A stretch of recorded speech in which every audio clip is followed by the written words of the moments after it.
All right. What's good, people? Hope everybody's well.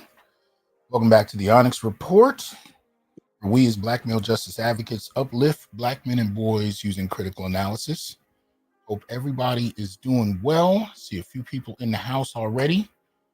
Currently 73 watching, so please make sure you hit the like button, like, share, subscribe, join, and donate. Support the channel so we can continue to bring you this independent Black male thought. Y'all know what it is. I mean, we had to get this one in. Had to put the call out to the Justice League because I felt the film was worthy of that. And thankfully, graciously, the brothers responded and came through. So, you know how it is. We're going to jump in. I'm going to bring, let me see. Oh, all right. So give me one quick second on that before I bring people in. Shout out to Clutch and Stick. What's up? Most High. What's going on? Independent. Ghetto User. What's going on? Wombat. Kyle. Just King. Paul. Ahmed. Uncle Fire. J Lock. Omari. Sir Shy, I should say. Peace to all of y'all that came through. Let me go ahead and get this going. All right, so y'all know what I do when a film comes out that I think it's worthy of critical analysis. And if you've been missing out, not only there are years of discussion to go back to and check out, but we just did one a few weeks ago with Magazine Dreams, and so you know, I got to bring in the crew. So let me first and foremost start bringing them in. So first and foremost, Artisan MC, what's good with you, man? Oh. Now, I can't hear you. I had this problem before. It was me. Oh, yeah, I had to go out. I had to reboot my computer the last time it happened. So I'm glad. What's going on, Dr. T? You, man. What's good, chat? I appreciate you coming through, especially on short notice. You know, and I know you're going to cover this on your show, and I definitely want everybody to plug what they're doing so folks know where to find you, know what you're doing. But I always got to say thank you for the brothers coming in with a very short notice, especially. Yeah, so appreciate that. Let me go ahead and bring in, I'm just taking them in order, Dr. Neal himself. Oh, shit. Mag Negro in the house. What's going on, man? What's going on, brothers? What's going on? I had to bring the good doctor in, man. He was kind enough to join us. He said he had seen the movie on Facebook. I said that's all I need to know. So let me That's see. all I need to do.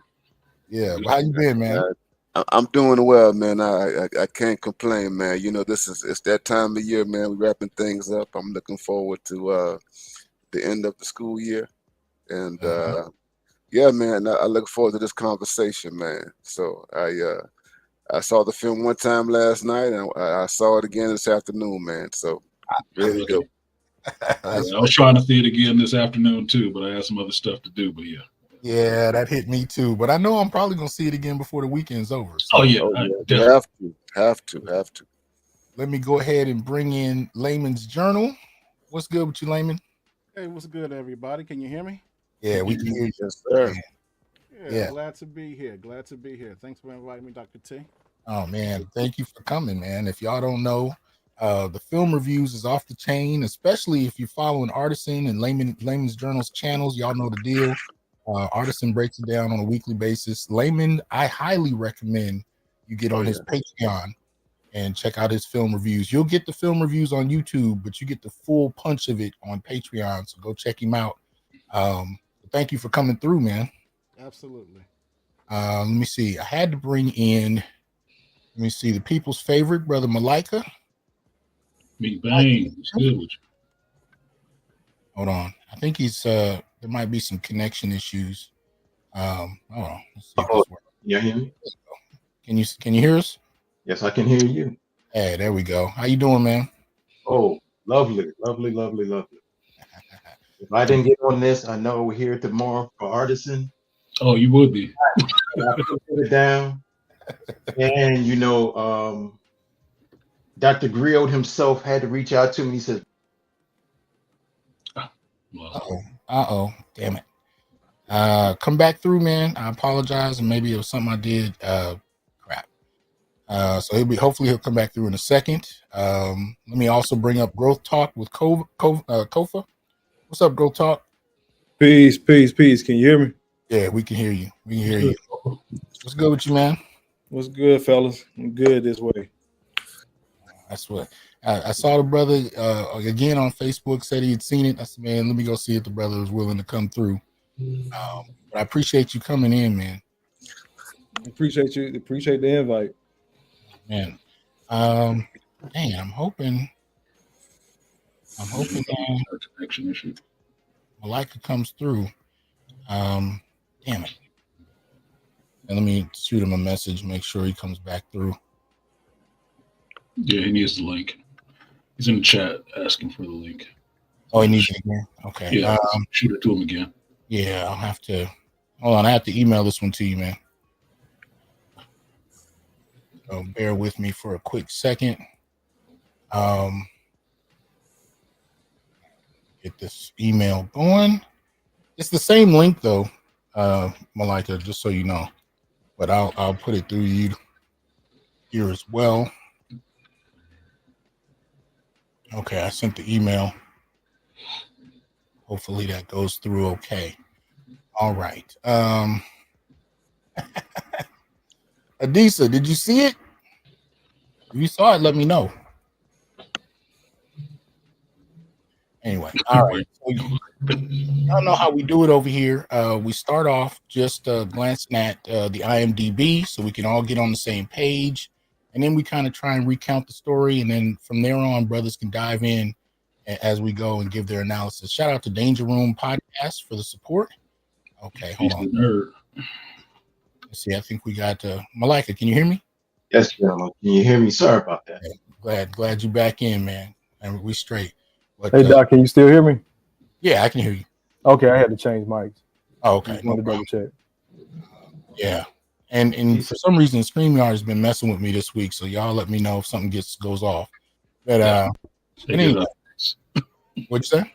I said they did updates, so some stuff. Yeah, that's what it did. Just updated on me. So, all right. That's why I got dropped. Peace to everybody on the panel, man. We got an all-star panel right here. Oh yeah.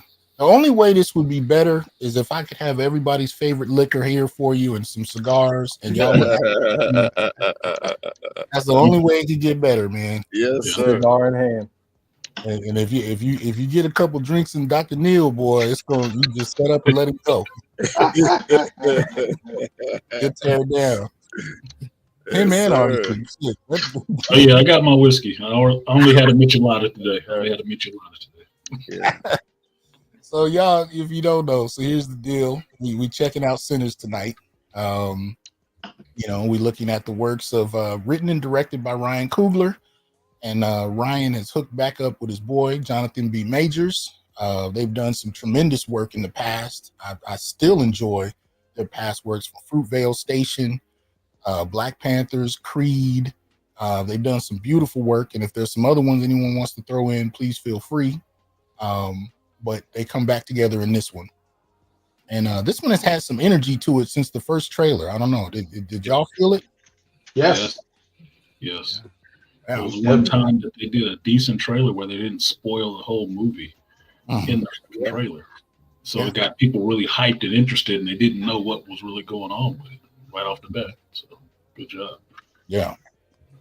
And you got a film that's generating energy, and it's not coming out of it's not a remake. It's not coming out of the comic book universe. Not that I have a problem with that necessarily, but there's been some laziness going on the creative side. And here you have just coming out of nowhere, with some energy to it and telling a whole new story. But you can see, some of the actors on the screen involved. I was surprised to see Saul Williams. I didn't know he was. Oh wow! Yeah. Yeah. I recognized him immediately. Yeah. It's crazy. It's he played weird. that role. I didn't recognize him at first because I haven't seen him. Y'all remember the movie he did? It was in the 90s when he had to go to jail for something. Slam. Yeah, man. I hadn't seen him since then. I was like, is that Saul? And Remember he played on Girlfriends. He played the girlfriend, one of the girlfriends that was the forever student, the one that was always mooching off of Joan. Oh, I okay. watch Girlfriends. But in real life, they were married. Oh, really? Yeah. Okay. I didn't even know he was in that show, so I hadn't seen him since Slam, and I didn't know what he was doing. So when I saw him, he was on some grown man shit. You know what I mean? He really embodied that character, man. Yeah, he did. Oh my God. And they even captured some of the hairstyles from back. Man, that was the grown man stuff, man. Yeah, 1930s, boy. Man. But you could see some of the people there. Some were some new faces for me anyway. And some, of course, were familiar. I don't know how familiar y'all are with some of these people. Anyway. All right. Yeah. So, Andreen Ward Hammond, I wasn't familiar with her. Jack O'Connell, I wasn't familiar with. Oz Jackson, but you can see some of the faces here. You know what I mean? Helena Hu, I think that was that might have been the daughter. And it was the daughter. Yeah, Lisa Chow was the daughter. Yeah, and then you had Yao, and then Lee Jun, and so you see some. Now Delroy is my boy. Yes, sir. Delroy Lindo. I have brought him to Fresno State and held we had not only we have a multi-hour event where I literally played clips from his films and had him talk about each one. We presented him an award. So Delroy is a really cool brother. I know him personally through my sister. We met, and he even flew my son and I out to Tennessee to visit my father one year. So real good brother. I was actually glad to see him in this because I hadn't seen him in a little minute. It's been a while. He did a phenomenal job. Yeah, he did. Yeah. Did, man. And our role. Jamie Lawson played Haley Steinfeld. Haley Steinfeld. God damn it. Well, we could say she grew up. Yes, she did. If you saw her in Bumblebee and Ender's Game, she grew up. He grew up. So and then we got Percy Bell and then Omar Benson Miller. Yeah. I like Omar. Killed it. I've seen him in a few things. He killed it. You talking about somebody born to play somebody in the 30s, boy. Super authentic. Waiting for him in remake of Mice and Men. Yeah. I was like, damn, man, this movie was made for you, boy. Oh my God. So, we just try and look over just real quick some of the people behind it, the directors, the writers, the cast and crew. And this, I learned this lesson dealing with the Woman King because, I had not really looked into the director and the writers. I did it inconsistently, but when we did the Woman King right here on this show together, and some of you were here, pulling that up blew my mind. Yep. And so I kind of made it a habit to do so every time we cover a film after that. So we just like to kind of go through and see who's writing, who's directing, and so on and so forth. The screenplay. What'd you say? I said, who did the screenplay? Exactly. Yeah, exactly. But, so now that we've kind of gotten through that, I guess we could just kind of start with some first impressions and then kind of go through the story. So first impressions for anybody, anybody want to give the audience just, their sense. Well, in looking at the movie, going into it, I had read about the comparisons to From Dusk Till Dawn. And I kind of see that, but them being within that shed or bar-like setting, but I felt as if the film, did a better job of fleshing out the characters. Dusk Till Dawn, you kind of, at first it was like some criminals that kind of just stumbled into a bar. But this was a great setup in that they showed you the community and the people like that. And I would compare it, I would say, yes, got some Dusk Till Dawn into it, but I also see some Old Brother Where Art Thou. Nobody ever saw that film where the music plays a major role. Almost like the music is a main character in the film. But I also like, Yeah, and I mean, and I typically don't go for that kind of stuff because I'm not so big into musicals, but I don't think you could tell this story without the songs. I think they were a key role in this film. And then you have another comparison I'll put it to is I kind of see some Rosewood in the sense that, when you hear these stories about what life was like and black people dealing with the KK with the white sheets back in the day, we were always fearful and running away and scared. But then you saw these two characters with the Michael B. Jordan twins with Smoke and Stack. They wasn't scared of the Klan, anything like that. And I thought that was more of an accurate telling. Yeah. But I thought it was great. I don't want to get into the characters necessarily, but that was my impression of the film. I loved it from start to finish.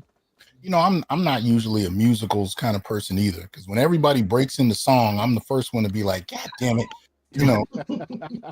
This wasn't technically a musical. So, when you did see the music jumping off, it fit the story when it happened. You know what I mean? Everybody didn't just break into song at one point, so I could stay with it. But anybody else, first impressions? It was well placed, all the music. So me three, I hate musicals, but the music played such a big part of it. Was like the spine of the movie. Even though it was, you could easily say it was a blues film, as much as you could say it was a film about vampires. And me being in the South and growing up in Georgia and Alabama, I was looking for that authenticity from like my grandparents, my great aunts and uncles. I was really looking for that authenticity in the accent. And we touched on it. Omar brought it home for me. Like I felt like I knew him. And I'm huge on cinematography. So the way the film looked, the way it was shot, where it was like clear, but still kind of grainy, it gave you an old film of Mississippi during that time frame. I just, like brother just said, I loved it from start. And, we knew that, God, what was the cousin's name? We knew he survived the night, but Sammy. Yeah, it became his story more so than because Michael's the draw, Michael B's of course the draw, but it was Sammy's story, and we knew he survived the night, but we had to see why. And I think some people gave pushback on how slow it kind of started, but I love a good slow burn. For me, it brought it all together. And one of my boys on Facebook, he gave that Dust to Dawn comparison, but he was like, it was like Dust to Dawn meets Idlewild. If you guys are familiar with that, it was real authentic in everything that it did, and it was a very unique story in this age where it's like copy paste remake. Go back and prequel it because Hollywood's just not real creative right now. So I made a Facebook post. It was just simple. Michael B. and the director, they can't miss. Ryan Coogler, Coogler. They can't miss from Fruitvale to now to the work they did on Black Panther. Them brothers can't miss together, and I'm looking forward to seeing them work together in the future. But this is for me. Well, you raised something about the slowness of the storytelling, and Artisan can correct me here. But it seemed like the film was a bit of a throwback in that sense, because now movies, the attention span of the audience has changed, especially since smartphones and social media. But, in the 80s and the 90s, you had a story that could build up. And this seemed to kind of come out of that era. But like I said, Artisan can check me on that. He's more adept at that. Yeah. I'm sorry. Go ahead. Oh, go ahead. I was going to say, I agree.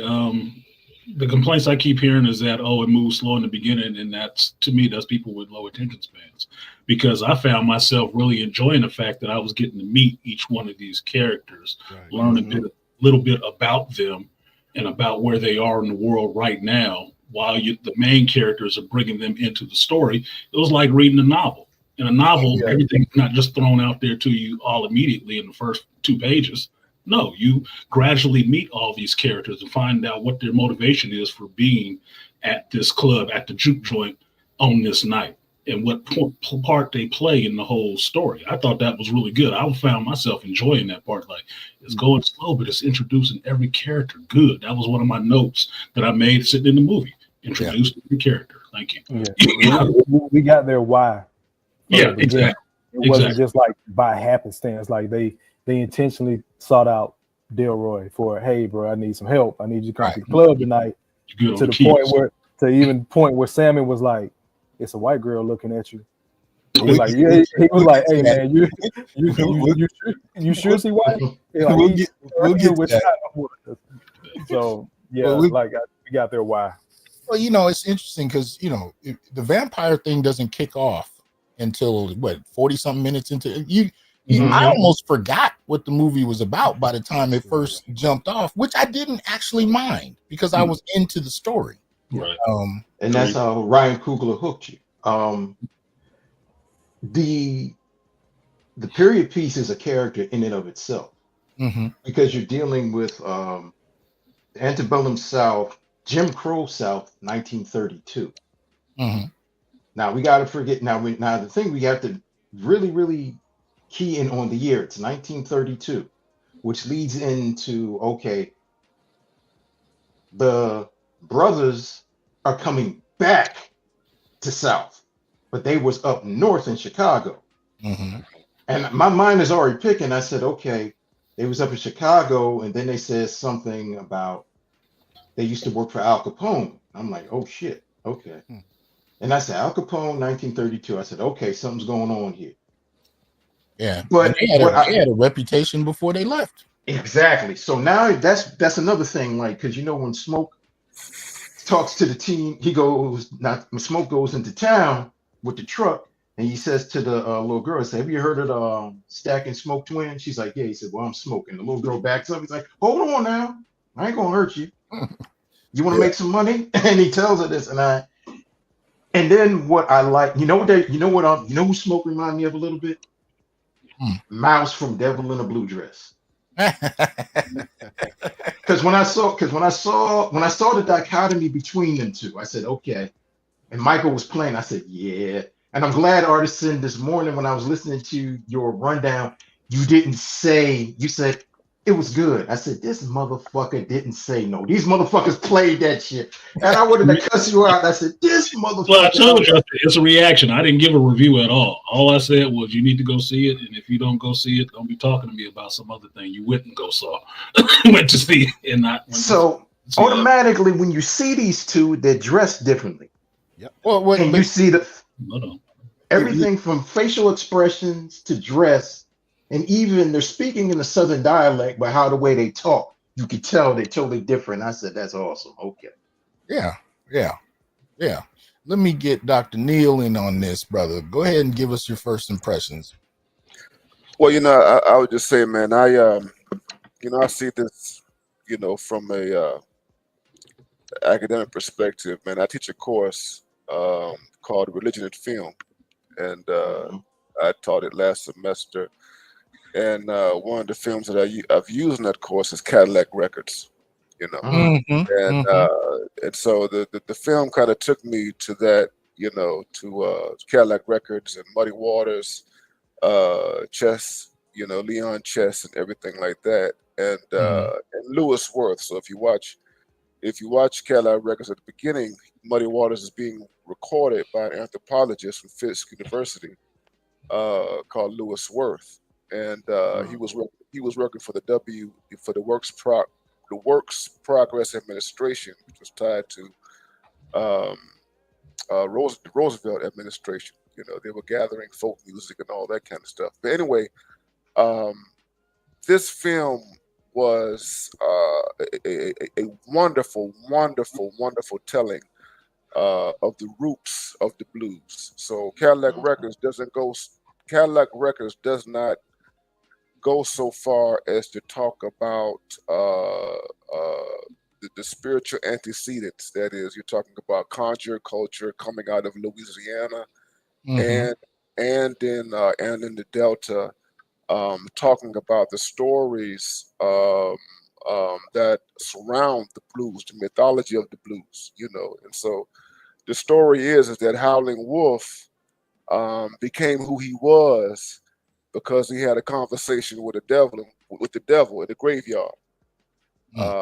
And so you see in the film the tension that existed within Black society at that particular time in terms of the churches. The young man, his daddy, was a minister, you know, and he's a PK kid, and he's torn between. I guess you could say good and evil, torn between heaven and hell, torn between sin and respectability, you know. And so those are dialectics that are very much, you know, a part of the story of blues, you know. And so what I really, you know, saw Coogler doing, Coogler was reintroducing, I think, for a larger audience, you know, this story, this time in Black American life that we really don't understand, you know, and we don't really value and really study. We think we know it, but I see so many things that were going on in terms of his storytelling, and you know, bringing it up to date, and also looking at other traditions. So you've got the Native American traditions that are there. Right. You've got the Irish Celtic traditions that are there. Chinese. As well as, Chinese, as well as the African tradition. So there's something he's dealing with the world of the spirit, you know, dealing with the world of ancestors and their relationship, you know, to music and everything, and you know, and tying it to the times, man. So there's a lot of spiritual work that's in this film, man. That you really can't overlook, man. And I think that the all of the performers, you know, did an excellent job, with the characters, you know, that he portrayed and everything. And I think, you know, what Michael B. Jordan, he really stood out, you know, for me, because of course you got these guys, they are, you know, from Mississippi, you know, they're migrants, you know, they're military men, they're gangster guys. You know, their daddy, there's a background story in terms of their father. They had a very abusive father. And they're living with the reputation of their father, you know, while trying to escape from that, you know. And then there's a whole father narrative that's going on with these guys, as well as the young guy, the young blues player, you know. Sammy. Sammy. Yeah. So I think that he did a real good job in terms of in terms of his sources. I'm very interested to see the kind of source material that he used in terms of constructing the characters and the language and everything like that. But it's clear for me, man, that he's doing some real spiritual work here, man, and it's clear, you know, based at how the film ends, that this is not it. You know, this is not it. There's going to be more. And I think that also in terms of Coogler as a filmmaker, man, it is obvious, particularly with this film, that he's mastered his craft. He's mastered it. He is a griot. He is a, you know, you have the griots and everything, West African griots, you know. It is clear that he has established himself as a kind of griot. I will say this, man, I saw it 2 times. The second time was more impactful than the first time. Okay. And the second time was emotionally impactful for me. Okay. Because when I see what happens to Sammy, when Sammy is a grown man in Chicago, you know, at that bar, and he has this, you know, this other encounter with these people from an early period of his life, you know, that is a very, very, very, I think, profound way to get the audience prepared for whatever's going to happen. Yeah. Well, let me put a few things, you know, down just so the audience is clear. If you haven't seen the movie, this is a spoiler review. So we about to get in it. You've already seen, people have said a few things here and there already. We're about to deep dive into it. So if you don't want to know what happens, this is probably something you want to come back to after you've watched the film, because we're diving into spoilers. And this is no disrespect to the film. Matter of fact, I actually asked these brothers here, not only because of how much I respect each and every one of them, but also because of how much I appreciate the work on the table. Now we're going to chop it up. I'm sure everybody has different opinions about different things. You don't have to like it. You don't have to love it. You don't have to hate it. We're just going to delve into it the way we see it, but it is going to be a spoiler review. So make sure that you're in the right place as far as that's concerned. Just my kind of first thought is, whenever I've seen a film dealing with some aspect of Black family, it's usually been Black woman centered. And I'm not saying that's a bad thing, but that's just what I've noticed. And so this is the first film that I can think of that I've seen in years. And I'm just saying that to be generous, because I really can't think of one off the bat. But I'm seeing family from the vantage point of Black men. You know what I mean? Now, family in terms of blood relation, but also in terms of what we call fictive kin, where you just have Black folk who are kind of family, even though you couldn't necessarily tell how. I know the Sammy and the twins are supposed to be cousins, but when I was coming up, I had cousins like that, and we weren't blood related. We didn't know we weren't. We didn't care. We were just told we were cousins, and we just rolled with that. So they could have been related. They may not have, but they were. Yep. But I'm just saying, in terms of the whole idea of Black family, this is the first film I'd seen where it was coming from not only Black men but young. It's not even coming from the grandfather, elder, father perspective. It was just family. And so I thought that was interesting, and I appreciated it because I actually dug the brotherhood, especially between the twins. I dug the closeness. I dug the implication of what would you call it? Inside, I don't want to call them inside jokes, but inside communications that brothers would have, things that they knew about each other, that they didn't have to talk about. Yeah, just little personal jabs. The film was feminist free. Okay. Yes. Zero propaganda. Feminism, it was feminism, LGBT free. Okay.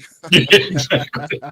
It was a deeply heteronormative film. Yeah. Okay. Yeah. Which was true to the culture. I think it was true. He was trying to be. Well, I don't know his intentionality. But when you talk about Black people at that time, and all I thought about, I said, man, this is little Africa, man. This is little Africa.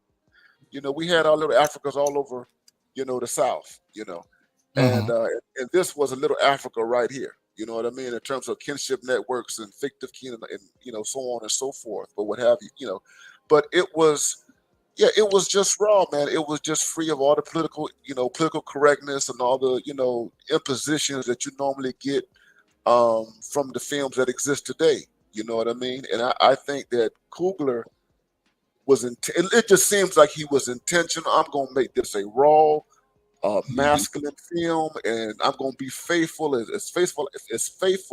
as I can to the cultural ethos that existed at that time. Yeah, and to add to your point, Dr. Neal, because when I was watching this movie, I was kind of holding my breath the whole time. I was like, okay, well, when are they going to give us the message? When are they going to give us this rainbow all-inclusive stuff? Because, they always sneak it in there.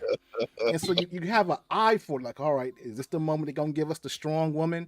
Is this the moment they're going to give us the alternative lifestyle character that's going to be smarter than everybody else? How about the kid that knows everything? And it's always with Black entertainment media, like it comes in like a Trojan horse. They said, like, here, Black folks, we made a movie or TV show with you, and then boom, here comes the rainbow. Out of nowhere. But I like this for us. Yeah. Here you go. No, it's interesting because women make mistakes in this. Because I'm always on the lookout for projects where men can't. What I call it, they can't finish their sentences. Right? Women never make mistakes, but even though we'll get to it, when the Chinese woman put her thing down, I was like, oh, well, women can make mistakes in this project. You're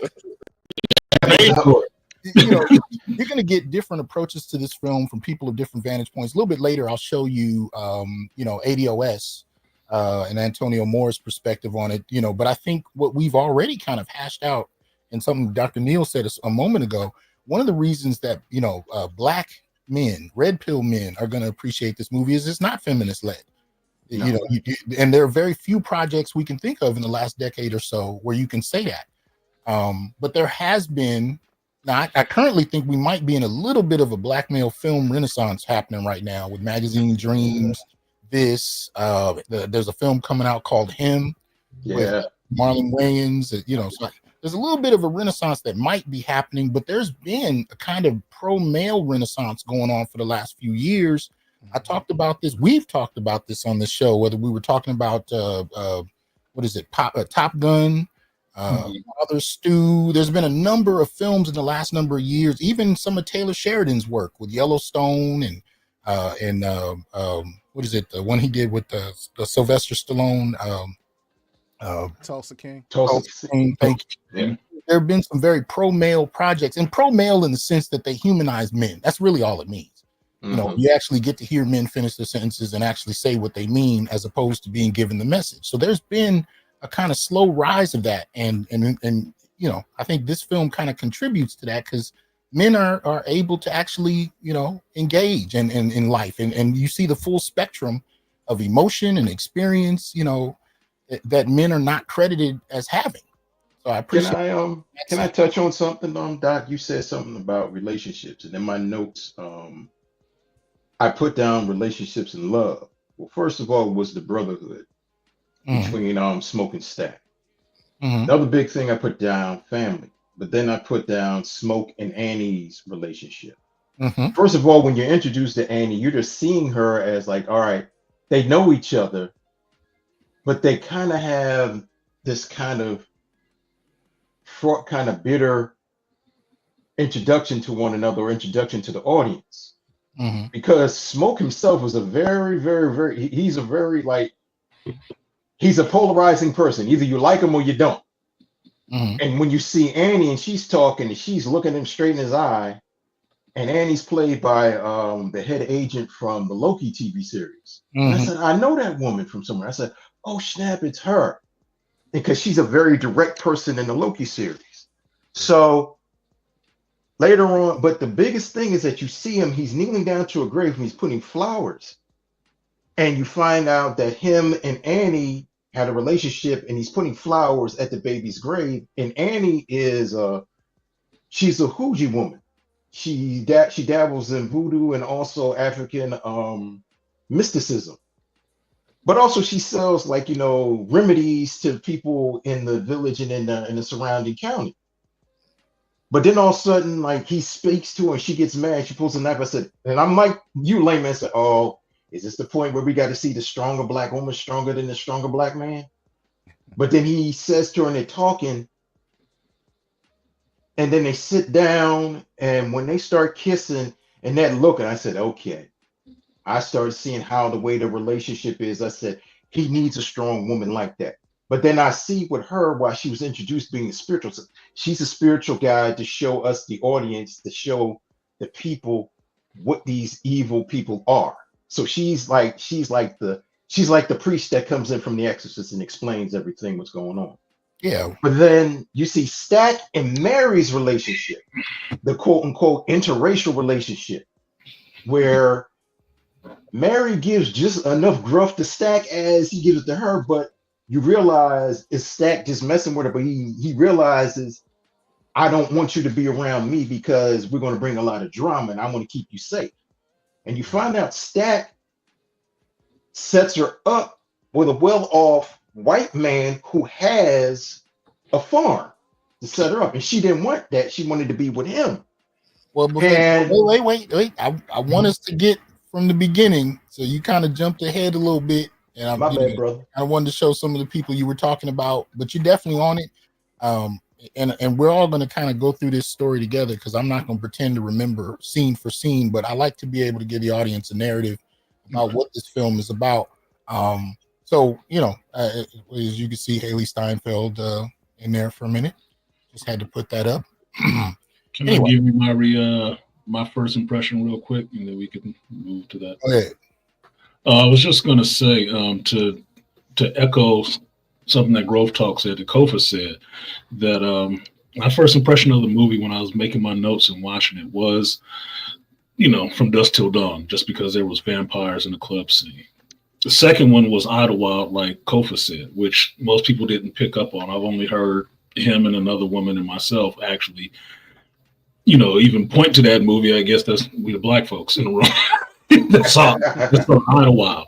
But the third movie that I noticed that was in there was Crossroads with Ralph Macchio and Joe Morton. Oh, Yes. yes. Where he played, blues guitar, and he's playing against the devil. The devil. Mm-hmm. That they meet at the crossroads, and they're having a playoff and stuff. So that was the other vibe I got in the movie from seeing Sammy's character interacting with the Remick character. Like, man, this is some good stuff getting all mixed together in this whole thing. So my first impressions of it was from the trailer that it was interesting. I wanted to see it. It's in the South. It's possibly has to do with vampires and the Klan. I'm for it. Watched the movie after seeing it. Oh, I'm for it twice. No, I want to see it again. I can't see it tonight because I'm tired. But I'm coming back soon. I'll be back. And we're going to look at some of the criticism the film got as well as we go through. But let's go ahead and kind of jump into the narrative itself. So, does anybody want to start off in terms of where the film begins? I think we're talking about Sammy. Church. Well, like you said, the opening scene is showing him that obviously he's getting out of Smoking Stack's car with the broken bridge of his steel pan guitar, and he's going to a church, and you see his father tell him, "Sammy, come up." You see him with these scars, he's limping, and it's like, all right, something happened to him. But then you see him, you can tell it's like, okay, it's the opening where we see like something has happened to him. But then it breaks and you see him in the fields, and you see cotton fields. And it gives you right then and there, okay, antebellum South. People picking cotton. Jim Crow South. Jim Crow South. Thank you. And he's getting everything together. He's doing his work day. And he goes to look for his steel pan guitar, but he goes to his father's church. And his father is asking him, well, I want you to tell the sermon tomorrow. And it's a particular biblical sermon that's dealing, no sin will be put against you, that God won't point it on you that you can't handle. And he wants to get that guitar. And he said, all right, Papa, I'll do that. He gets the guitar and he's like, well, you got to choose. But then Stack Brothers pull up and they say, we're going to take care of him. And then he goes off and you start seeing how the way the Stack Brothers are. And you're just seeing like how you said, you're getting enveloped in that world, how the way this is going on. But like how Dr. Neal said, the real main protagonist is Sammy, because really you're seeing it through his eyes. We're just riding along because the brothers are there and you're seeing their part, but really Sammy is the one because he's the one that you're seeing everything through. And ultimately, not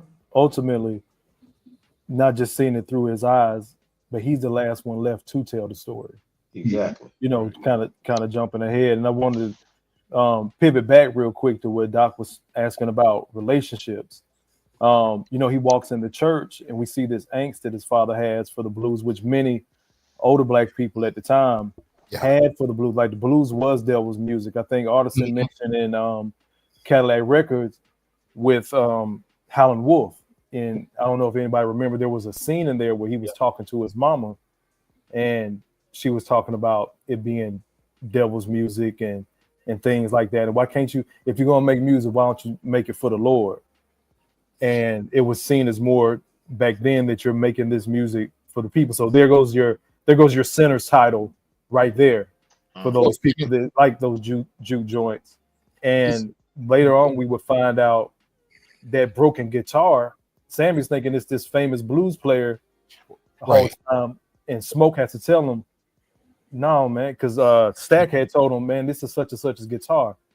And we won it off him in a card game, dice game or whatever. And Smoke was like, "Who told you that?" He said, "Well, Stack told me." And he says, "No." He said, "That was our daddy's guitar." Mhm. So it goes back to that brother relationship between Sammy's father, the preacher, and the twins' father, this bad guy that we don't never see, but we kind of get bits and pieces of his backstory. So it goes along with the blues, and my brother was also a sinner, and that's why he's not here anymore. Hold on a second, though. I do want us to take advantage of the moment when talking about the devil's music. Not only would I say that if you go back and watch Ray, you get a good introduction to that period as well in film, but we have a scholar of religion in here who deals with this. So I want to take advantage of the opportunity to have Dr. Neal kind of break us off into the devil's music and what that meant in the 30s in terms of the blues. Can you add a little something to that, Doc? Yeah, man. Clearly, I mean, there was a real tension there. When you look at the Sammy and you look at his father, I mean, they're in the holiness church. It's clear to me that the dad, this is a holiness preacher. You have the scenes where everybody's dressed in white and all of that in the church. But early on, I mean, there's something deep that's going on there in terms of the father and the son's relationship.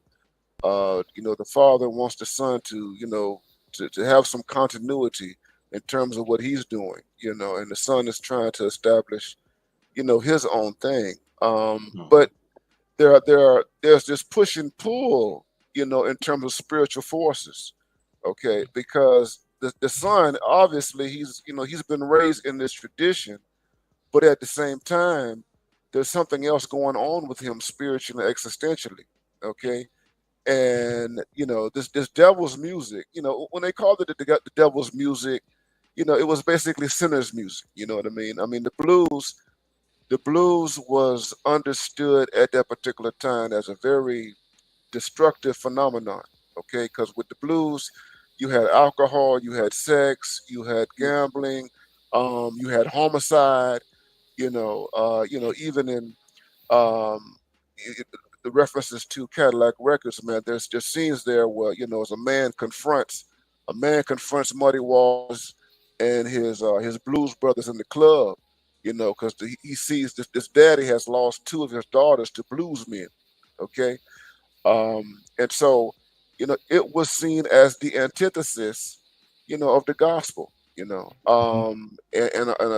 just a rival to it, and it was associated again when you talk about the South. Black people, you had the traditions coming out of Africa. Again, it mentioned you had the hoodoo tradition in Louisiana. You had the belief in haints and all of that. And, Black Christians at that particular time, you had, many Black Christians who disowned that stuff. You know what I mean? Because they had been taught, that anything, remotely close to African, was wicked and of the devil and all that kind of stuff. You know what I mean? Even though in their own spiritual practices, a lot of African, spirituality was just, on display. But yeah. So the thing about the devil's music is that it was always, associated, with the, with evil, with the spirit world, demonology, all that sort of thing. And the other dimension to it is this, and even you know, uh, uh, BB King talked about this. BB King talked about this during his lifetime.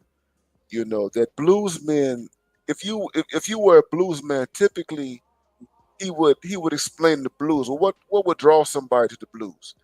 He said the same forces that would draw somebody to the ministry, to preaching the gospel, are the same forces that draw somebody to the blues. And that he saw the blues person as kind of like a secular preacher. It was a calling.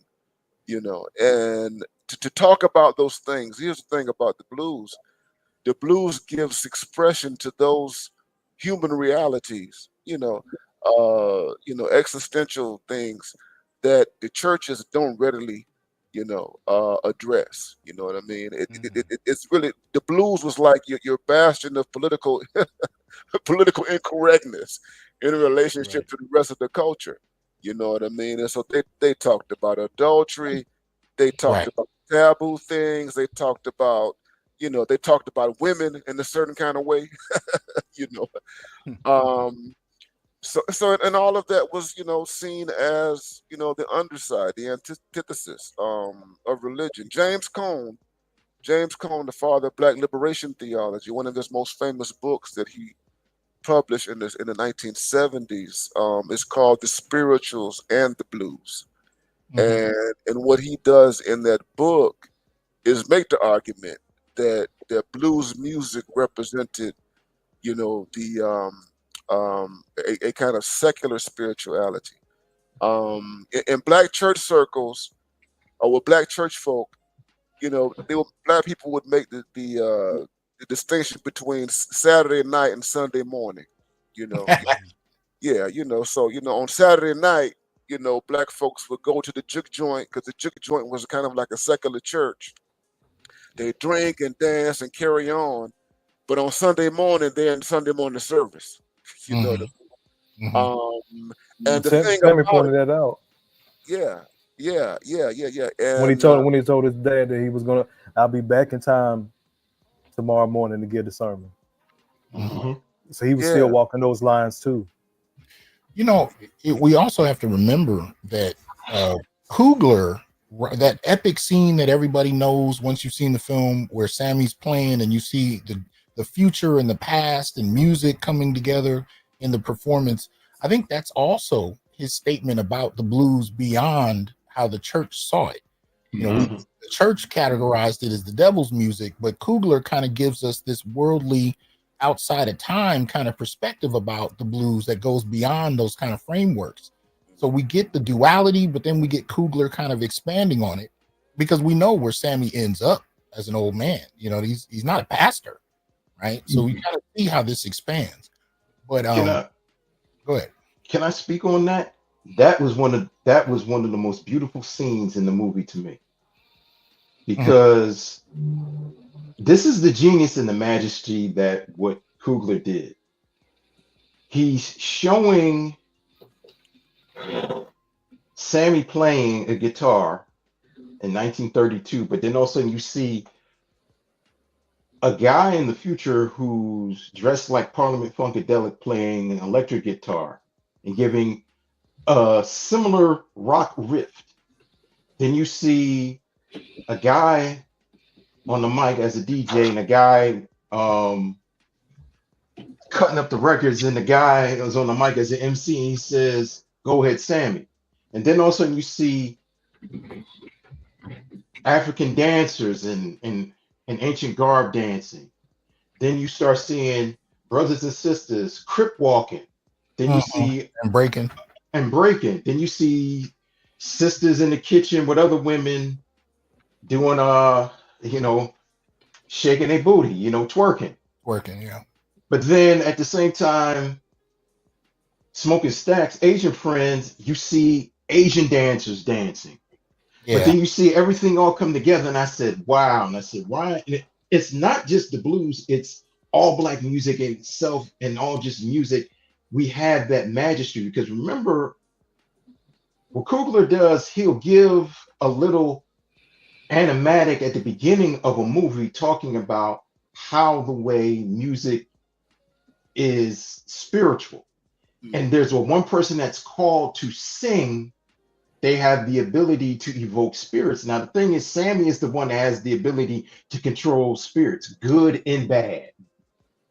And you see, like you said, we're dealing with the duality, but when we see this scene we're seeing generations of music, how the way it is showing the majesty and the power of how the way it's being controlled, and how the way it controls us, and it has that magical control over us where we can just heal, or like how the way Dr. Neal said, the way blues would talk about sex, violence, pain, breakups, being poor. But then you can translate that now in the 21st century and the 22nd century or the 20th century, it still says that in hip hop, but on a different way. Yeah, just And shows from the Can past. Can I add just briefly? So there's a spiritual component there when you talk about all those elements that are happening there across time. I mean, we're talking about memory. We're talking about memory. You're talking about spirit. So, the question that we ask, and Dr. T, you can chime in on this, man. We had these questions in early Black studies, early Africana studies about, and even before that, about quote unquote African retentions and all of that kind of stuff. You know what I mean? How are things preserved? There's a question: is how is it that you can look at these different periods of time and you can find some continuity between them in terms of the quote unquote spirit or the ancestors. So it's kind of like, African religion has a way of accounting for that in terms of talking about ancestors, and just the flow of the spirit, across time and what have you. If I was, if I were, to talk about it in European philosophical terms, I would invoke, Hegel, you know what I mean, and the whole notion of the world spirit, and so I think that's something. I mean, that's something that Coogler does that I've never seen it in film, and that's intentional. That is intentional because the thing about it. And I'm going to end here. I see Coogler is connecting generations in this film. Okay, correct. As I watch this film, I'm thinking about Gen Z, those who are younger than us. I'm thinking about kids who are going to be watching this film. Kids who have no real knowledge, who are not being taught about what came before them. You understand? And I see the kind of work that he's doing in this film is almost like a introduction to Africana studies. You know what I'm saying? Vis-a-vis Ryan Coogler. But yeah, that what he's doing in terms of time, memory, and space is powerful. Well, go ahead. Who wants to say something? Because I want to get back to the story, but go ahead. Yeah, I want to say something about the blues really quickly in the battle between the sinners and how the blues was seen as evil and apart from the church. Is that this is this is a battle that's been going on between the church and the secular world for a long time in terms of getting the mindset of who's going to be the most influential in the Black community. Because even when you talk about, I know Delroy Lindo talked about how he was saying to the Sammy character, before they gave us this religion, and how Christianity was introduced to the slaves as kind of like a form to pacify them, and you talk about how the blues, and Dr. Neal talked on this, and how the blues was a way that men could articulate their frustrations in life. Oftentimes ways in the church was not speaking on, because I'm a Christian, but it's just that when you go to the church, they always want you to focus on the scripture. They want you to focus on Jesus, but you're not talking about the practical things that are going on in our life. And so, Dr. T, you talk about how before we had this internet space, that we had to look to comedians, we had to look to rappers, because that was the way in which we were able to articulate our frustrations. Or when I talk about how entertainment media is propaganda through art, that you have to use art to express yourself. So in this movie, you see, the conflict over the Sammy character, because he's also a powerful storyteller.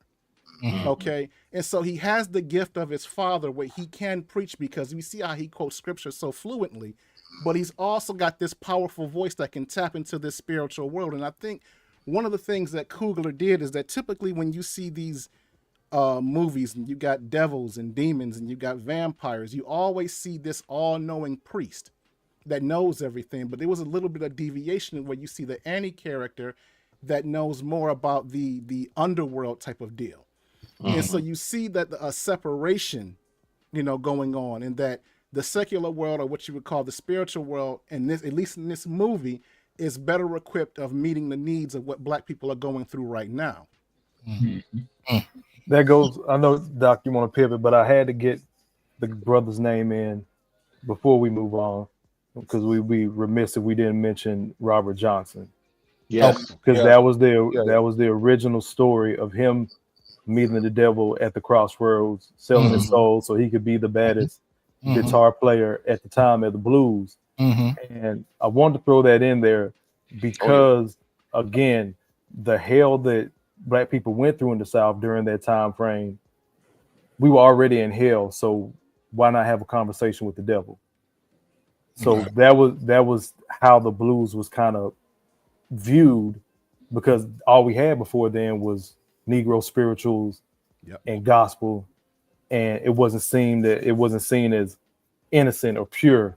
I think one of the brothers mentioned as, church music. So anything that deviated from that, we were always promised this pie in the sky that, when you die, Jesus is going to take care of you. But a lot of people in the South were just like, well, what about now? And that's where you get the twins that have done everything. They lived on those plantations. They picked the cotton. They came from an abusive father. They went in the military to make something out of themselves. And, they survived a war. But now it's like, okay, we have to do something for ourselves. And for a lot of people back then, this blues music or music in general, that was their way out. And that was Sammy's way out. He was determined. Right. And that's why he couldn't let go of that guitar. But I had to bring up Robert Johnson before we moved in. That's important. What I think is also happening with this film that I don't know if I've ever seen before, especially in a Black film, is that you see Coogler connecting different, what would you call it, supernatural traditions in ways I hadn't seen. Now, obviously, in the beginning of the film, there's a discussion about the Native Americans and whatnot, and they basically named the griots in every culture or in a series of different cultures. So you have that element, but then by the time you get to the conversation where, what was her name? Smoke's girl, Annie.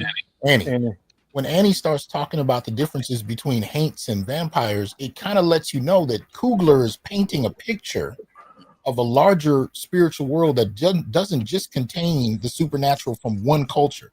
And so it was interesting to see how broad this is. But in terms of the story, we left off with Sammy coming at the beginning, coming back from what looks to be a horrendous evening, right? We get the introduction. It goes back in time, shows him in the fields before everybody else, preparing for the evening, talking to his father. The twins pick him up. But where does it go from there? Let's take people through that. Where does it go?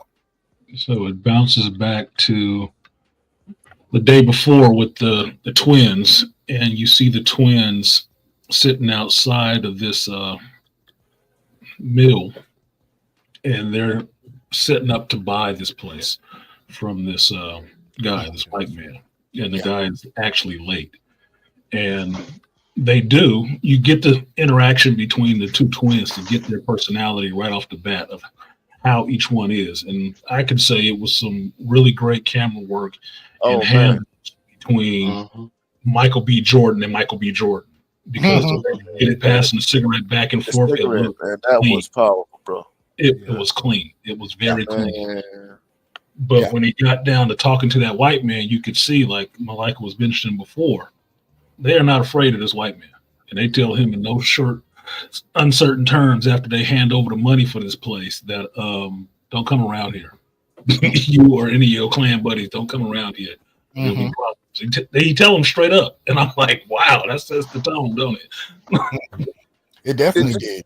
Let me ask you guys, are you guys familiar with it's a film about these two British brothers, they're twins, called Legend? Yep. You ever see that film? Yes. The Cray twins. The Cray, the Cray twins. Yeah. They made two. Yeah, they had a version back in the 90s, I think, and then they updated it not too long ago. But I couldn't help but think about the Cray twins and in terms of what the dynamic. Doing. Yeah, the dynamic, man. And I was like, I'm like, he can make a film just based on these two cats alone. Yeah, I would love to see that. But what was interesting though, there's been some criticism about Jordan playing both brothers, because apparently, what's the name of the brother from Magazine Dreams? I don't know why it's escaping. Jonathan Majors. Jonathan Majors. Jonathan Yeah, Majors at one point was said to be up to play one of the brothers, and and got dropped from the film. And so there was some criticism. There's one particular criticism I ran across on Twitter or X, where they were saying that Jordan didn't play the twins well. It should have had another actor. I wholeheartedly disagree. I do Very too. much so. I Very thought much so. his performance was profound. For me, the mark of good acting is when you forget that you're watching an actor. Yes. Yeah. First time I saw Denzel play Malcolm, who looks nothing like Malcolm, Mhm. halfway through the movie, I forgot I was watching Denzel. You know what I Mhm. mean? When I watched Jamie Foxx play Ray, I forgot it was Jamie Foxx. That to me is the mark of excellent acting. And when I watched these two brothers, I was so keyed into each one. I wasn't thinking about Michael B. Jordan. I could, but the other thing is I could recognize which brother was talking Which in his energy, his facial expressions, what he said. To me, that was so distinct and so, manicured in terms of how he played it. I can't give him nothing but props for that. Yeah, it's two separate characters. You don't even see Michael B. Jordan in either one of the characters. You forget that it's one actor playing both roles. You're just thinking, man, this dude is killing the scene. Wait, it's the you're same watching twins. You're watching twins and their dynamic. Back to the passing of the cigarette. Stack rolled the cigarette for Smoke. He knew what his brother needed. Yep. Just like when they were in the back of the truck and they would, hey, how are we going to get this stuff done? We got to get the club open tonight. And then, Smoke, who we will find out is the older brother, probably by minutes or whatever. Smoke is the older brother. And he's like, no, Sammy, you go with Stack and you watch his back. No, what did he say to him? What did he say to him for real? Because this nigga too stupid to watch his own back. Right. Exactly. To keep himself out of trouble. They knew what each other needed. And Stack didn't give him any pushback. He didn't give him any pushback. He laughed about it because he already knew he's kind of the wild one. And when him and Sammy were riding in the car, and he was like, y'all daddy used to beat on y'all. He was like, me mostly. So I might be looking a little bit too deep into it, but in my thinking and what I forgot what the mulatto sister ended up saying to Sammy at the bar, but basically when Stack came out, something happened to the mother. She died in childbirth. Well, and that's probably why he got the bulk of the beatings from their father, and her mother ended up, raising them. Well, they were twins, so it could have gone either way as far as that. But what I will say though is what you're referring to, I would call like the physics of relationships, right? Where when one person is a little wild, what is the natural tendency of the other? A little Become calm. more responsible. You know what I mean? The opposites, the balance, and so to see two twins balance each other like that, to me, made perfect sense. And that's one of the reasons I liked Jordan's performance of both characters, because they balanced each other. What they call it in cinematic and literary terms, the Cain and Abel effect. Because you see the dichotomy between the two brothers or two twins. But here's one thing. For Smoke being very serious, Stack were trying to calm down, because in the juke joint, the one guy wanted some corn liquor. And Annie says it's going to be, what she said was, she said it's going to be 30 cents. And he says, oh, all I got is 20 something. And he pulls out some wood nickels, and Smoke looks at the dude. He says, what? And then all of a sudden Stack puts his hand on and says, here you go, brother. And like Smoke gets it. And he says, this is open at night. We need to chill out. This is a man that worked in the field and he want to relax. And you have to understand it. You don't want to push your customers away. Calm down. Let these people enjoy themselves. So you can see the dichotomy of how the way the brothers are kind of looking out for each other. No, absolutely. And he also brought in some elements of African-American culture a lot of people don't know about, because they were talking about, I think they actually used the term at a certain point. It was like sharecropping money. It was accepted anywhere. It's not accepted anywhere but in that small economy where they were. Wooden nickels. And what Stack was trying to tell his brother was like, well, one, you don't want to chase off, our customers, because these are poor folk.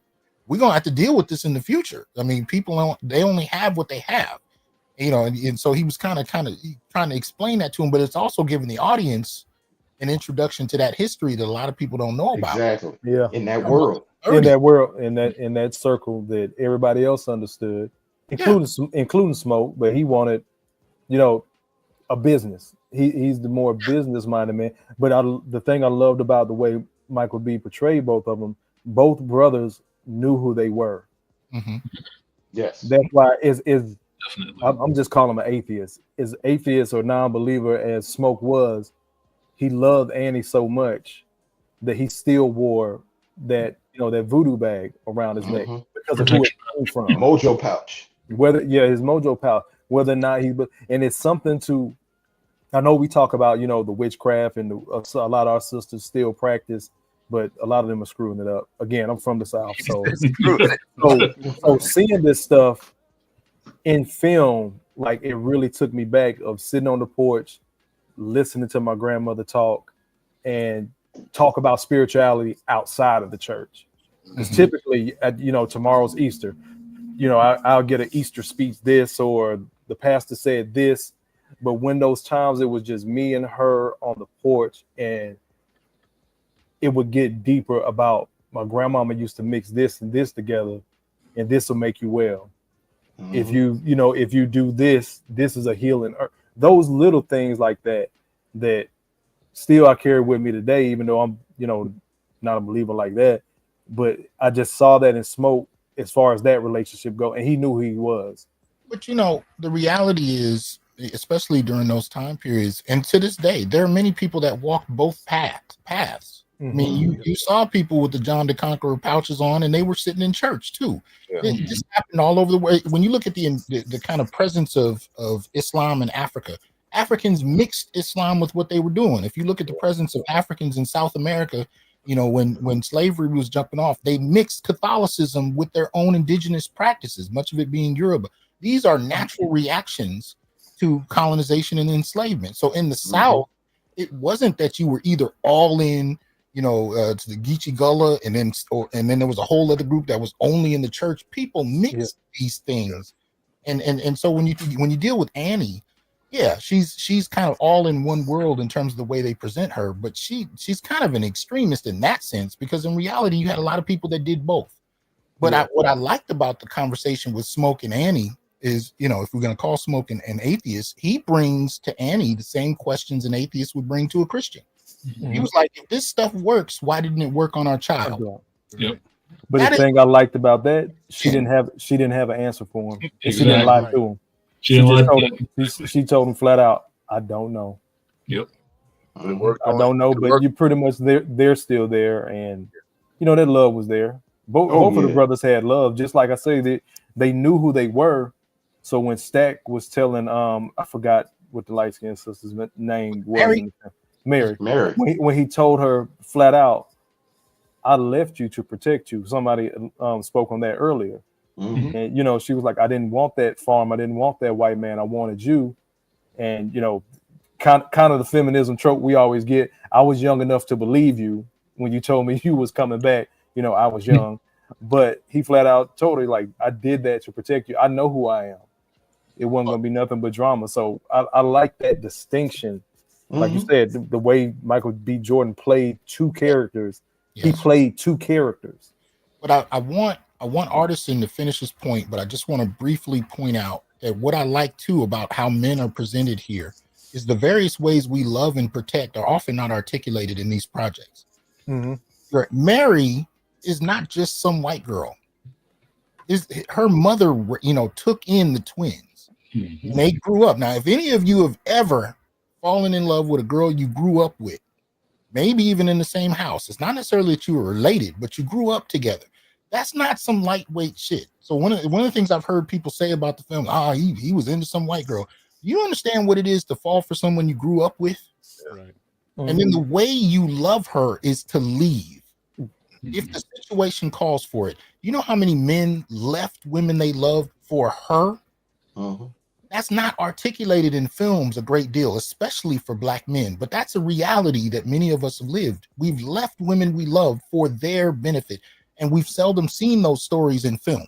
So I just want to point out, I appreciate that Coogler brings in those subtleties, because that is a real aspect of Black life. There's a song, if y'all remember watching the piano lesson, where they're singing the song about men who had to go to a parchment farm, go to prison basically in the South, and they left the women they loved and had to tell those women that they didn't love them in an attempt to get her to let go of him so she could go live her life, as opposed to waiting for decades for him to possibly get out of parchment farm. You know what I mean? That kind of sacrifice we seldom see in film.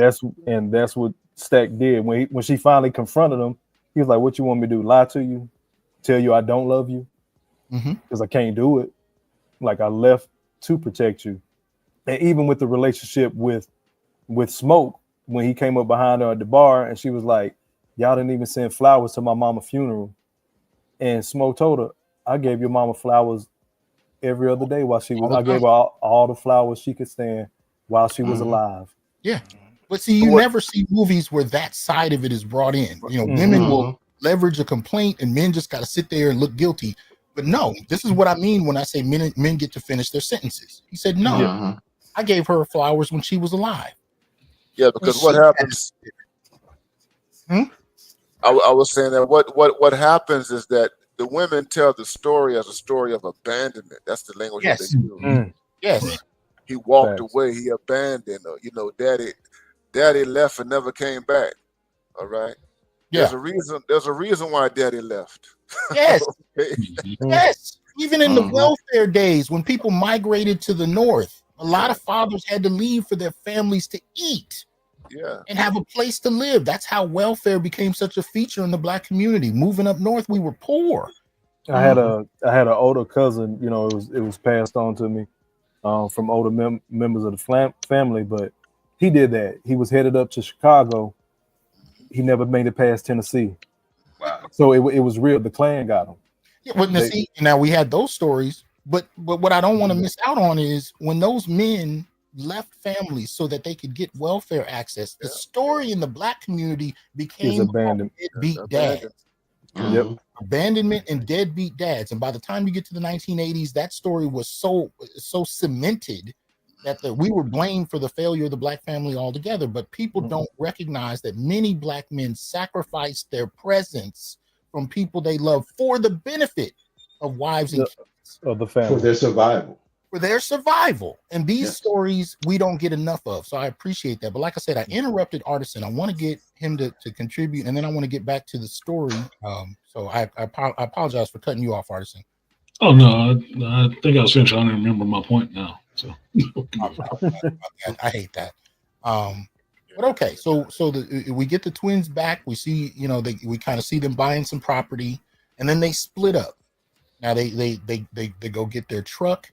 And there's a scene with the snake. I'm wondering if somebody wants to talk about it. Well, their cousin is helping them take the leaves and the camouflage off of the truck. And a rattlesnake jumps out. And Sammy jumps. And Smoke says, "Slow down, don't move." Then Stack throws an old trench knife, an old WW2 trench knife to him. And Smoke stabs the rattlesnake in the head, and you see Sammy look at him, and then Smoke looks at him and says, "Yeah, you don't need to touch the truck. We handle the truck. You stay on the back." So this is where another introduction that you see that the brothers these dudes are bad. Nothing don't spook them too much until later on in the movie. But then you're wondering what they have in this truck. And then, like how you said, this is where the separation comes in, where Smoke tells them, "You go get what we need, the goods, what we need for the night. I'm going to take the truck in town. And I'm going to get the goods I need for the night. You do what you need to do and go get people." So Smoke goes in town, and he goes into this grocery store where he sees this teenage Asian girl behind the register. And he says, "Your father there." The teenage girl looks as she calls for her father, and this Asian guy comes out and he starts cussing at Smoke. Then he gets up and they start hugging each other, and they know each other. And he says, "Man, I thought you went up north." And he says, "Well, I'm back." And he says, okay, well, we know when you back here that there's going to be trouble. He says, no, me and Stack, we got a juke joint. And the guy automatically said, well, I know you need some stuff. And the guy starts writing out stuff, and he's writing a list what they need. And he says, well, you know this is going to cost money. And Stack pulls out a wad of money with a money clip on it. And he's like, okay, what else you need? And he says, we're going to need a sign. And he says, okay, well, I got to ask my wife. And he tells his daughter to go across the street. So right now, what you're seeing in this community, this is a multicultural community where you see Black people, but you're seeing an Asian couple who has a general store on one side of the street and a grocery on the other side. And everybody's there, and you start noticing that. I said, okay, that's something cool. And they just know each other. Now, here's the thing. The husband, the wife, and the daughter are all speaking with Southern accents. Now, you can tell somehow, are they second generation immigrants or are they first generation immigrants? But somehow they're speaking with a Southern accent. They blended in with the Black community, and they know each other. So the wife comes over. Now, before this, I'm sorry, Smoke tells this young girl to sit in the truck and guard it. And if anybody tries to touch the truck, you press the horn. She presses the horn, Smoke goes out. He sees two guys still in the back. So you see him like you hear bottles rattling. You see Smoke pull the guns out, shoots one dude in the butt. And the guy is mad. He says, who shot me in my ass? And all of a sudden you see the guy shot in his ass. He says, oh, Smoke, I didn't know it was you. So he's like, okay. He knows that you see Smoke has infamy. Then he shoots the other guy in the knee. And he says, well, I can't let no other guy run around because or even think of I can't let it get out that somebody even tried to rob the Smoke and Stack twins. So Smoke goes back in. But wait a minute. So he shoots one in the behind and one in the leg. Yeah. And then he actually pays for them to get treated. Medical care. Yeah. Because he knew the dude. So shot him in the ass. So the Asian wife comes out and she's looking, and then she sees Smoke, and she shakes her head because she knows, okay, it's trouble. But then they go through this negotiation for the sign and the food, and you could tell they cool, but it's like, okay, we cool, but it still has to be a business deal. Because they know each other. They have history, and they know each other. And what you understand from that scene is that this is a community. It's a community, exactly, regardless of who's in it. And they know the brother's reputation, but these are friends of theirs. Otherwise, they wouldn't have even been working with him. So, the wife is giving them some pushback, but it's about money. Look, don't come here starting no shit because, we run the business here. But when he's talking money, she talking turkey. They're good. Even before that, my bad, but even before that, when Smoke asked the little girl to watch the truck, he gave her a breakdown, a quick lesson in math. Yes, he did. Yes, he did. And, he was like, I'm going to pay you, what was it, 10 cents? And he was like, that's all you're going to take? And, again, poor South, that's more money than I have now. I'll take it. He's like, no, don't ever let anybody get over on you. Numbers is a back and forth game. You give me a number. Like, I just gave you a number. Now give me a number. She said 50. Yeah. Yes. She said 50 cents. And he eventually got it down to like 20 or 25 cents. Yeah. And, they shook on it. So he gave her a quick lesson, then went across the street with the wife to, hey, I need this, this, and this. I need you to do a sign. And they went back and forth. And then he said, okay, I'll settle on this number and throw in those flowers. And those are the flowers that he took to, the daughter's grave before we introduced to Annie. Well, I see, and I just want to add something to that. I appreciate you bringing that up because I couldn't help but contrast that with the relationship between older men and younger girls in The Color Purple. Both movies, both Color Purples, right? The relationship was in those movies that Black men couldn't wait to get to younger girls to exploit them one way or another, right? But in this particular scene, he takes the time to not only hire this girl, put some money in her pocket, but then teaches her a lesson about how to haggle, right? And then now think about this too. She's a child. When she hits the horn to warn him that somebody's messing with his truck, he does something that to a child makes a huge difference. He comes out in response to what he hired her to do. You know, at least when I was coming up, children were, not you were not heard or seen. You shut up in the presence of adults. So to be invited by an adult, hey, to do something, and then the child is able to have the adult come out in response to her, that's a huge deal for a child. And so you see this different introduction of an older man and a younger girl in a black movie that we've seen, that then from what we've seen in other films that would prefer to categorize black men as nothing more than boogeymen and monsters. Yeah. And the other part I like too is after he shoots the guy in the butt and he turns around, he says, "Oh, Smoke, I didn't know it was you." And the little girl says, "That motherfucker lying. I told him it was." But so in that quick little, that quick little math lesson he gave her, that quick little business lesson, he had gained her trust. So that goes to your point, Doc. Again, RP to Kevin Samuels, he will always say women have been taught that we're something to fear. And then you have that, like you said, the color purple of it. But this film didn't do that. Just that little quick, 5-minute scene. She had earned his trust and was like, "No, he lied. I told him whose truck it was. He didn't care." So it justified him, shooting the guy. Yeah. Can I mention something about the truck and the contents within the truck? Okay. Oh yeah. Not the main contents. I started doing the art of deduction because, first of all, I'm thinking 1932. They worked for Al Capone, but then as you go on, Stack has a bottle of Irish beer.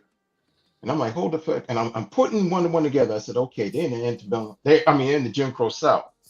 They ain't never heard of no beer. But then you hear Annie telling the guy who had the wood nickels, we have corn liquor, Italian wine, and we have Irish beer. That's all later.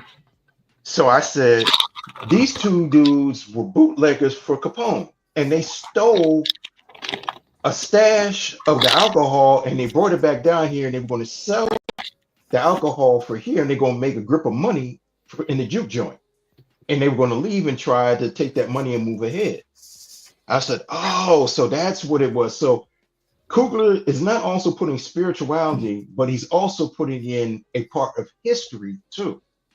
Where you got to realize in the 30s, you're still dealing with bootlegging. And up north, where it was illegal to still sell booze, and you only had speakeasies where you could go sell booze at, and blacks were rum runners, and they were the ones that could, because they could do the back roads and bring the booze up from the south to the north. Because remember, they did that in the movie Life with Eddie Murphy and Martin Lawrence. Yeah. So, or the story of Wendell Scott as played by Richard Pryor, you see some similar elements. In Grease Lightning, right? Grease Lightning. Yeah.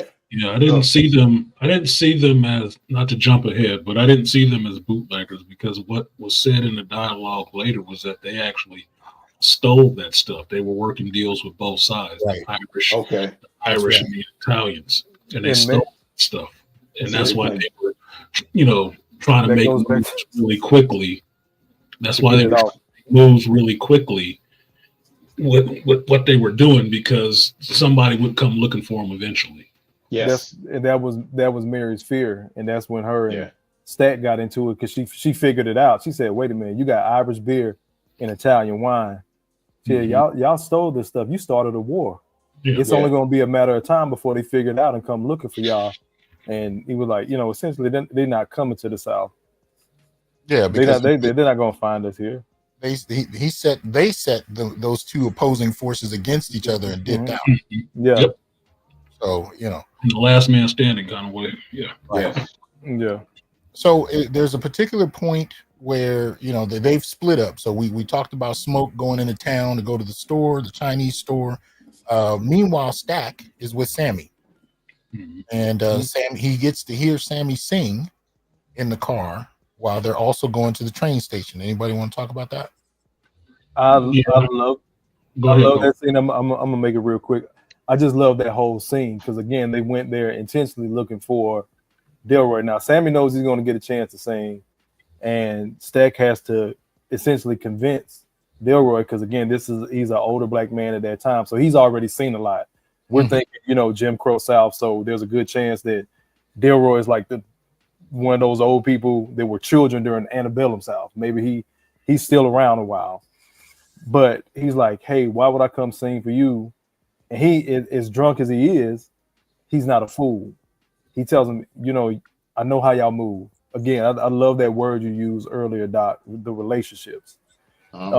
Physics of relationships. Yeah. He knows who they are. He's like, y'all gonna open up this juke joint, make it some big money, and then you're gonna be gone in the wind, and I'm gonna be out of a job because of where I've been working and singing the last 20 some odd years. Yeah. Every Saturday. Give that up. And he was like, well, one, I know they're not gonna pay you as much as I'm gonna pay you tonight, plus the liquor. But then it goes to that old black man in him. I don't want your Irish, I don't want your beer, even though as good as it is. He tells him at first, I just give me some good old corn liquor, all I can drink. And then he gives him the beer, and that kind of coaxes him into it. And I believe it was part in there where Mary shows up too. Again, going back to, like you said, the physical relationships. He's like, little Mary. So they all know each other. Again, he knows the twin story. He knows who raised him. He knows, once he realizes who Mary is. And again, in that space, he's telling him that, hey, this is my little cousin. He also, he a mean blues man or whatever. And Delroy kind of laughs at him. Like, what he say? I got socks older than this boy. Yeah, what you know about the blues? You kind of see that dynamic between the older man, younger man, maybe taking his spot, but at the same time, he gives him an opportunity. There, again, this film did a great job of dispelling a lot of myths that we see in media today. That the older guys hating on the younger guys. The younger guys won't listen to the older guys, but they found that kinship in the blues. Yeah. But I do want to add, when you talked about the juke joint and what goodness, what is his name? The old man. I'm blanking on what his name was, but he plays Delta Slim. And Delroy Lindo. Yeah, Delroy Lindo plays Delta Slim, and he says, "Look, I've been doing this particular performance every week. You're not even gonna be open in a little while." That still exists. Because at the end of the day, that still comes down to the lack of black wealth. And if we really think about it, he was right. Although nobody was anticipating some damn vampires, he was still, that was the opening and closing. And I can tell you here in Fresno, if you find a black restaurant, and there are a number of them that'll pop up, you'd be hard pressed to find them 6 months later. You're lucky if they're there a year later. They'll pop up and go down left and right. And I know it's not just Fresno, but I use that because I'm here. The reality of the lack of black wealth is powerful. That whole conversation with Stack and Delta Slim is unfortunately something that we still deal with now. Yeah, I would echo that and just say, or a black comic show. Yeah, man. I'm sorry about that. Yeah, but that's real. And so this is when Mary shows up at the train station and she's staring at Stack. And Stack, when they begin to talk to each other, Stack kind of stands almost with his back to her. Because this is the South in the 30s. You can get lynched for talking to a white woman in public, for looking at her. Right? And this is, so you don't get a full-on explanation, but Coogler kind of gives you a sense that this is the reality of the South. Even though he grew up with this white woman, he could still be lynched for associating with her. Yeah, he sent Sammy away. When Sammy called us, he was like, "Hey, this white girl looking at you," and he was like, "Shit, you sure she white?" Yeah, she white. And he already knew who it was, of course. He was like, "Yeah, you go stand over there. Let me handle this." Like he sends him away because of that stigma was so prevalent back then. Like you said, just even making eye contact. Especially in Mississippi. Well, you know what I noticed about Mary? She ain't talk like, she ain't sound like no white woman. No, she didn't. she was sitting there talking and she was cussing people out just like a black woman. I said, Yeah, just okay, like yeah. I said, yeah, okay. And then when she said my daddy was half white and half black, I said, okay. That's why you can vacillate between two worlds. Yeah, okay. And Sammy asked her that later on when they got to the Jew joint. He was like, "What are you?" And she said, "I'm a human being."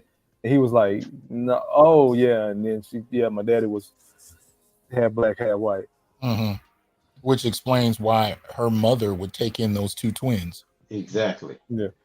And she said that. She flat out said that. Again, I love the honesty of this film. She was like, I don't know. Again, maybe I'm looking too deep into it, but I'm assuming their mother or something must have worked for that family or some type of dynamics, because she was like, my mother kept him, nursed him at her own breast, so the clan didn't kill him. Mm. And I believe, I'm not sure, I have to see it again to double check. Maybe Dr. Neal can tell me. I thought Mary's mother was actually black and her father was white, and not her father being mixed. But either way, it doesn't matter. That was understanding that Mary was mixed. That was the whole thing. Yeah. She was passing for white, but she was, one drop will do you. Yeah. And that to me, go ahead. Oh, go ahead, Layman. No, and that to me really lent to the realism or the historical accuracy of the film, because, Mary she wasn't all the way white, but she wasn't all the way black, but you can say that she was passable. Mm-hmm. And I remember going to my grandma's house, because my grandma's house is it's in a small town on the border between Mississippi and Arkansas. And I'm going through these photos and I see these two real light-skinned, almost white-looking people. And you come to find out, my great-grandma had 2 kids by the guy who was employing my great-grandfather. And he raised those 2 kids. But my point is that you see how in these small towns back in the South that even the black folks and white folks, there is some relation between the two. Mm-hmm. And so I said, that's something that you did see back then, when you would have these passable blacks that would have fathers that may not necessarily been around. Yeah.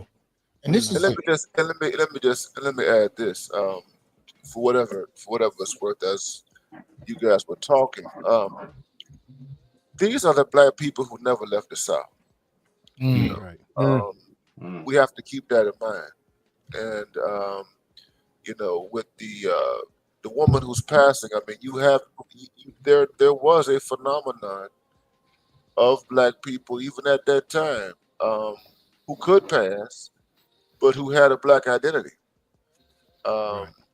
I would, one person I think of is Walter White, who was the first person who led the NAACP, or the first black people, rather, not the first person, but black people. But he looked white. He looked like a white man. Okay. Mm-hmm. And then, closer to him is like a Du Bois or something like that. Adam Clayton Powell, people like that. You know what I mean? But the point I was getting at is that, when you talked about people like Delta Slim and their type of consciousness, these are people who've been where they were all their lives. And they're not going anywhere. They have there's a certain rhythm of life that they're accustomed to. There's a certain type of stability and even predictability in terms of the environment. But so when you look at Stack and Smoke, I mean they've been exposed to the city. They've come back from the city, to the South and what have you. And have a different type of money consciousness about them, which demands that things move a little faster than normal. You know what I mean? But it's out of sync. It is out of sync with the rhythms and flow of those small towns. It's what's going down. Because it's like the reality is in the true South. People are not in a hurry. Right. To make things happen or to go anywhere or to do anything. You understand what I'm saying? And they had the cash to do it. Yeah. Yeah.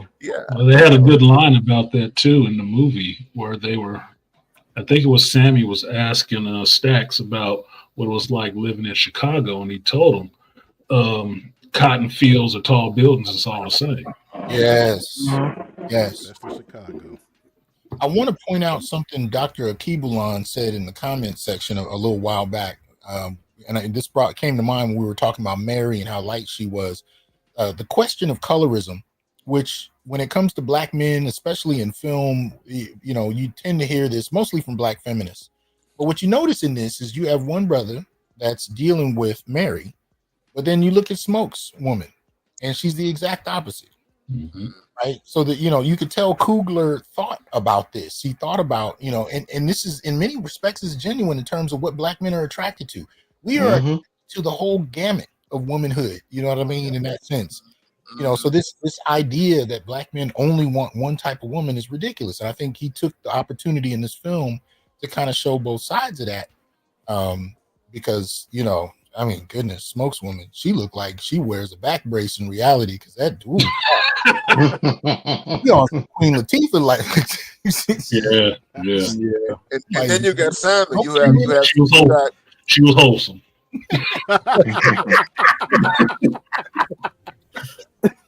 Bad boys will get away from you if you don't know what you're doing. Well, that's why she had a man like Smoke. Sure. Yeah. And it was real. It was real, brother. It was real. I was a little surprised at some of the sex scenes because I didn't think they would go there. In a lot of movies they'll just start kissing and they'll just imply sex. Yeah, fade to black. He met her over in her own store. I said, "Oh shit, we going there?" Okay. Yeah. I was looking at the white folks in my aisle when that happened. I was like, "Y'all still here? Y'all hanging in there? Okay."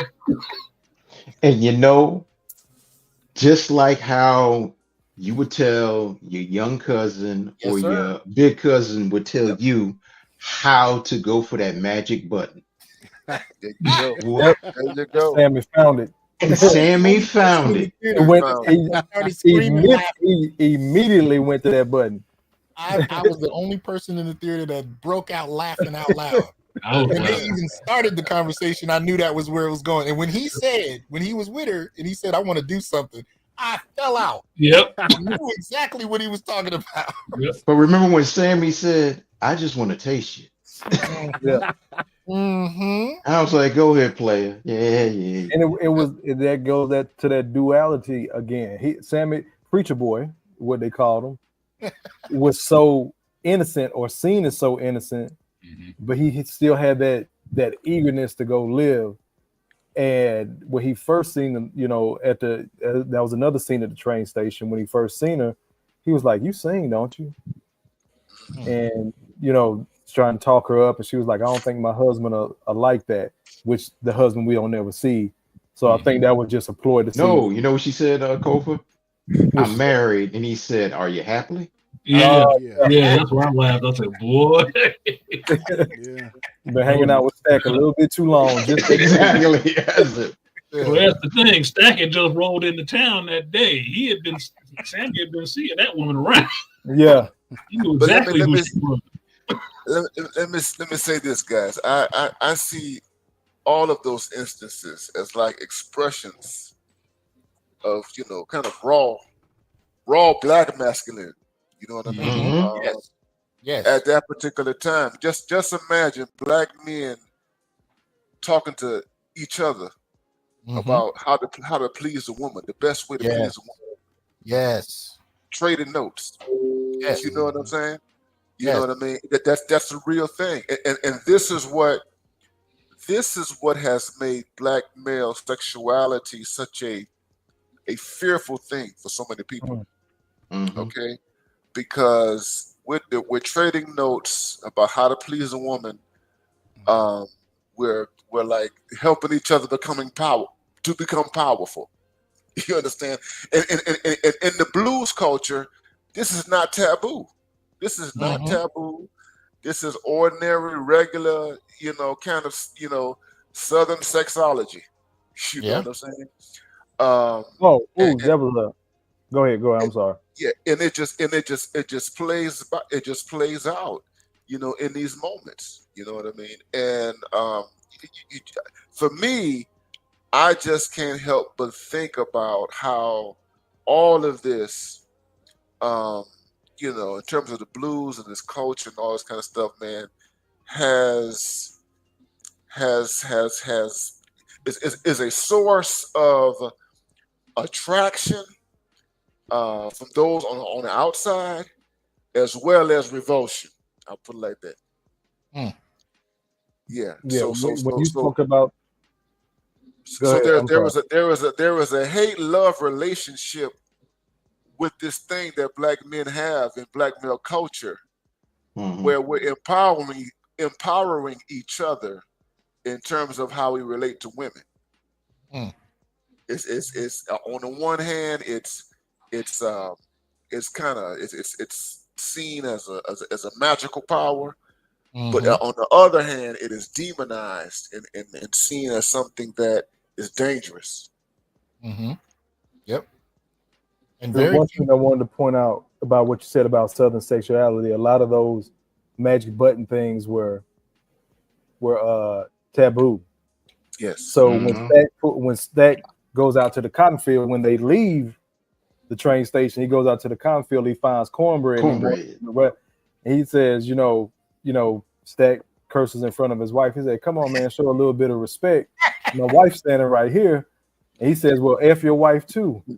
And maybe, and you know, now cornbread mad, he taking off his cotton bag, he ready to fight. He says, now maybe if you take this job I'm giving you and the amount of money I'm about to give you, she'll let you get it right, and she might even put your pecker in her mouth. Right. And he gets ready to fight him, and then the wife stops him. Wait a minute. How much money we talking about? How much money we talking? Oh my God, that was classic. That was classic, man. That was powerful. I couldn't help but there's two things I want to say real quickly. I couldn't help but notice that in a way there was some red pill elements that it seemed like Coogler was allowing in there, because as somebody pointed out in the chat, both women were married, Mary and Annie. Yes. Or no, well, let me say, Mary was married, and what was it? Not Annie, Pearline. I think it was Pearline, right. Yeah. So both women were married, and yet you see a kind of hypergamy jumping off, where the women are quick to get with men that they see viable, even though they're married. And he works this into the story so casually, a lot of people didn't even blink. But, you know, that's one of the realities of dealing with women, you know. So that was an element I particularly appreciate. Well, here's the funny thing. Let's go to old BG. I'm sorry. I don't want to lose my train of thought on this second point. I'll just get it out real quickly. The other part was when we were talking about what the cousin taught Sammy about going down on a woman. I don't know if I've seen that in a film either. But I've had godbrothers and cousins and so on and so forth teach me about women. And what a lot of people don't realize in that exchange is the brotherhood and the love that goes on. I mean, it wasn't done as a joke. It wasn't done dismissively. It was done in a way where he's trying to help, you know, as Dr. Neal alluded to, he's trying to help his younger cousin understand. And he even tells him down to how much pressure to use. He said, you ever had an ice cream? You know, and he kind of describes it.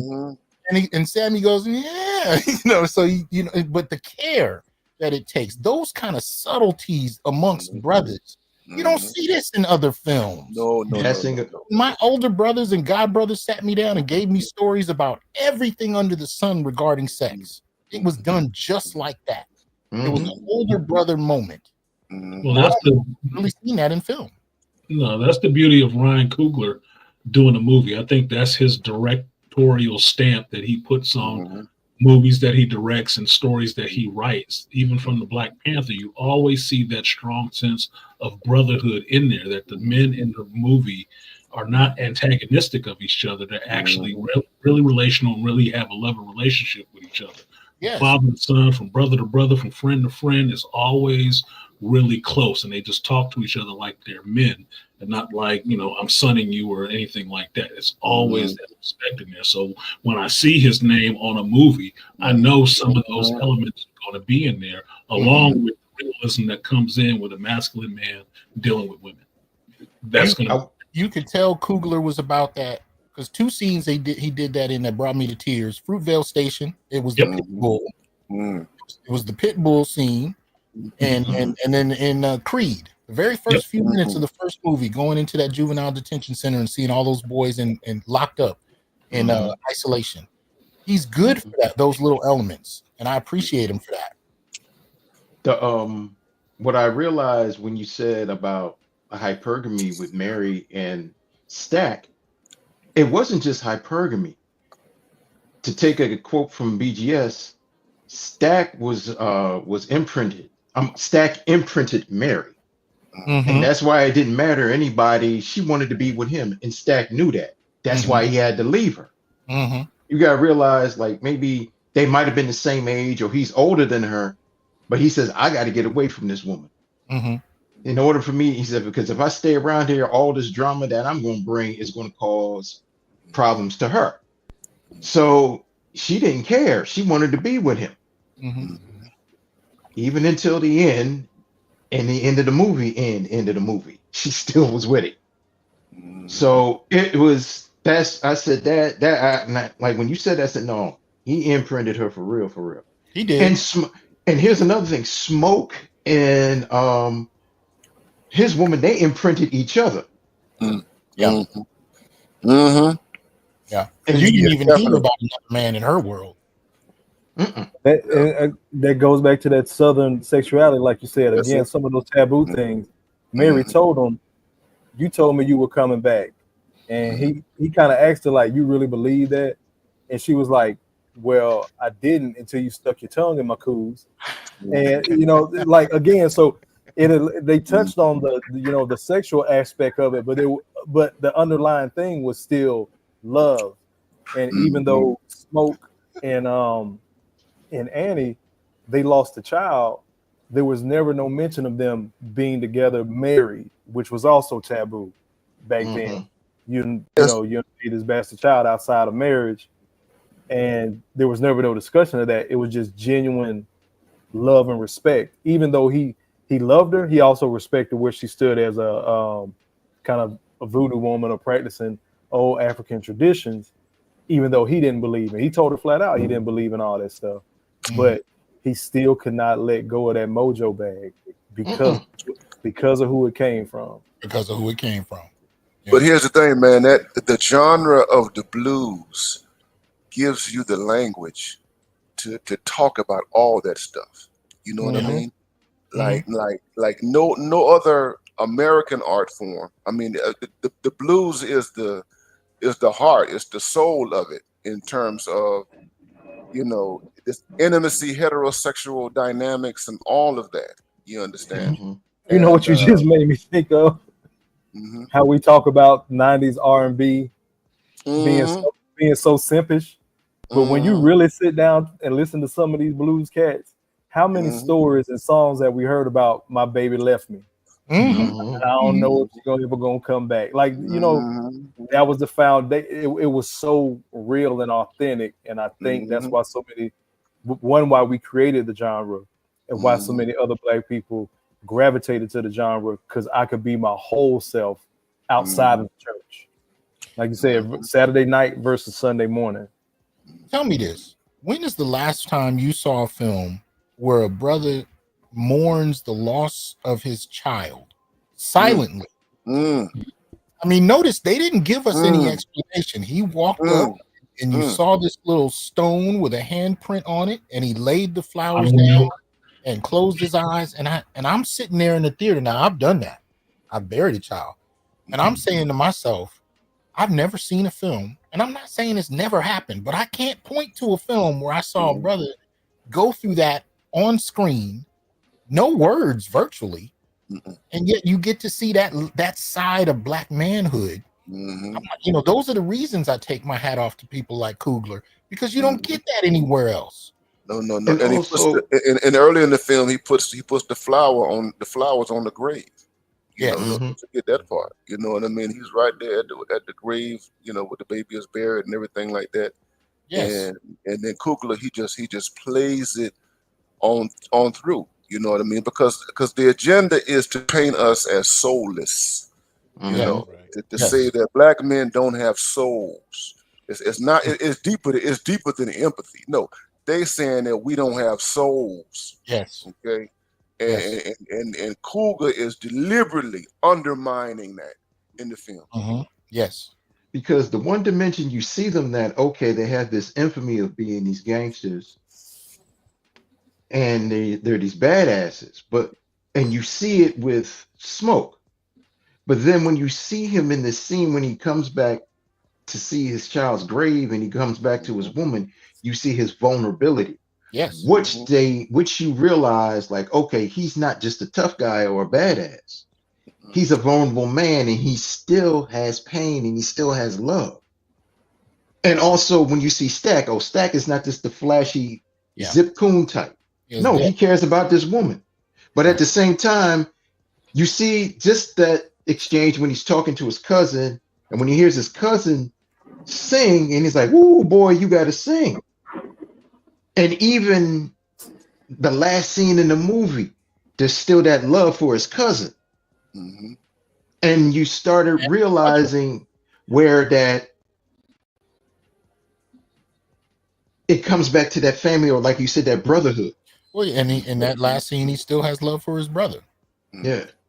Which I didn't expect from a damn vampire. But I wanna briefly talk about that scene in the store with Annie, in Annie's shop.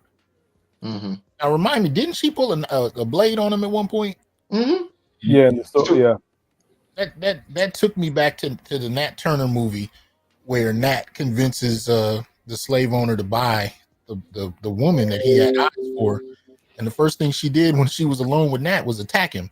But I'm watching this scene where she pulls a knife on him. And I said, yeah, what is Coogler saying about black love, boy? Because clinging on mate, it's like BGS says. Yeah. Yeah, damn. But here's the funny thing, because you got to see what brought that premise. You could see that woman get that money. She said, "I don't want your blood money." And she said, "It's whatever it is whatever it is." And she puts a knife up. Said, "Oh, you gonna cut me?" And you could see that, and you could see when I saw that dichotomy and that dynamic, I said, and she didn't want to cut him, but she was like, "You ain't just gonna tell me what I can do." And he's like, "You won't listen," but you could tell that there was this push and pull with them. But you could tell, oh, these two are a match made in heaven, because she can't be pushed around. But at the same time, when you hear, Okay. All right. While he's going in and coming out, anybody want to say anything else before the juke starts up? Because this is all leading up to him. Let me just say this, man. So I'm these are southern. This is southern black masculinity, and they have there's a code there. So even those who are outlaws, okay, they have their own boundaries. They have boundaries. They have limitations, and they have, you want to say it, empathy or whatever. You know what I mean? And it's connected to the larger panorama of the environment that they live in. You know what I mean? Because we're talking about a community that has an unspoken understanding of how it should function and operate, and how people should relate to one another. You know what I mean? And that's why I call it, I was, earlier I was like, man, this is little Africa. You know what I mean? And because it is understood how things are supposed to operate. You know what I mean? Even though you have moments where people are, crossing lines or what have you, at the end of the day, these folks, and even at the, with the you get to the club scene and the white people show up and all that kind of stuff, and they want to get inside, and the black people, smoking stack, they're like, we got clear boundaries about how we deal with. We got clear boundaries about how we deal with people in our world. Particularly the people who don't look like us. You understand what I'm saying? And so, it was. So you're talking about a world that it wasn't ambiguous, in terms of how people understood, good, evil, right, wrong, or what have you. You know what I mean? It wasn't a whole bunch of, when you get the relativity, it's at night in the club when everybody cutting up. You understand? That's where that's where you let your hair down. But even with that, you still got to function in a certain kind of way. You understand? But that's reserved, that kind of liberalism that you see in the club that night, that's reserved for a particular time at a particular place. You don't act like that everywhere and every time. And they pointed that out when the white vampires showed up, and they was like, "Oh, we can't get in because what about how she get in?" And then I believe it was Mary that spoke up and was like, "She family." She family. Right. Yeah. Yeah. That reminded me of a scene from Crossroads where, with Ralph Macchio back in the day, where they had a black juke right across the street from a white establishment, and the lines were clear cut. So that scene kind of was reminiscent of that to me. But anything else leading up to the juke joint? Because we about to get to the meat of it. Yeah, I would say one thing to remember about this movie, if you go and see it, the scene where Stack and Sammy are in the car and Sammy starts singing and playing. This guy, Miles Canton, this is his first movie, and that is really his voice. Oh, man. That is really him. That is not ADR or somebody else filling in. He is really singing and he is really playing. He got it. When you watch the movie, think about that. This is his first movie doing anything. This is the first time he's been on screen doing anything.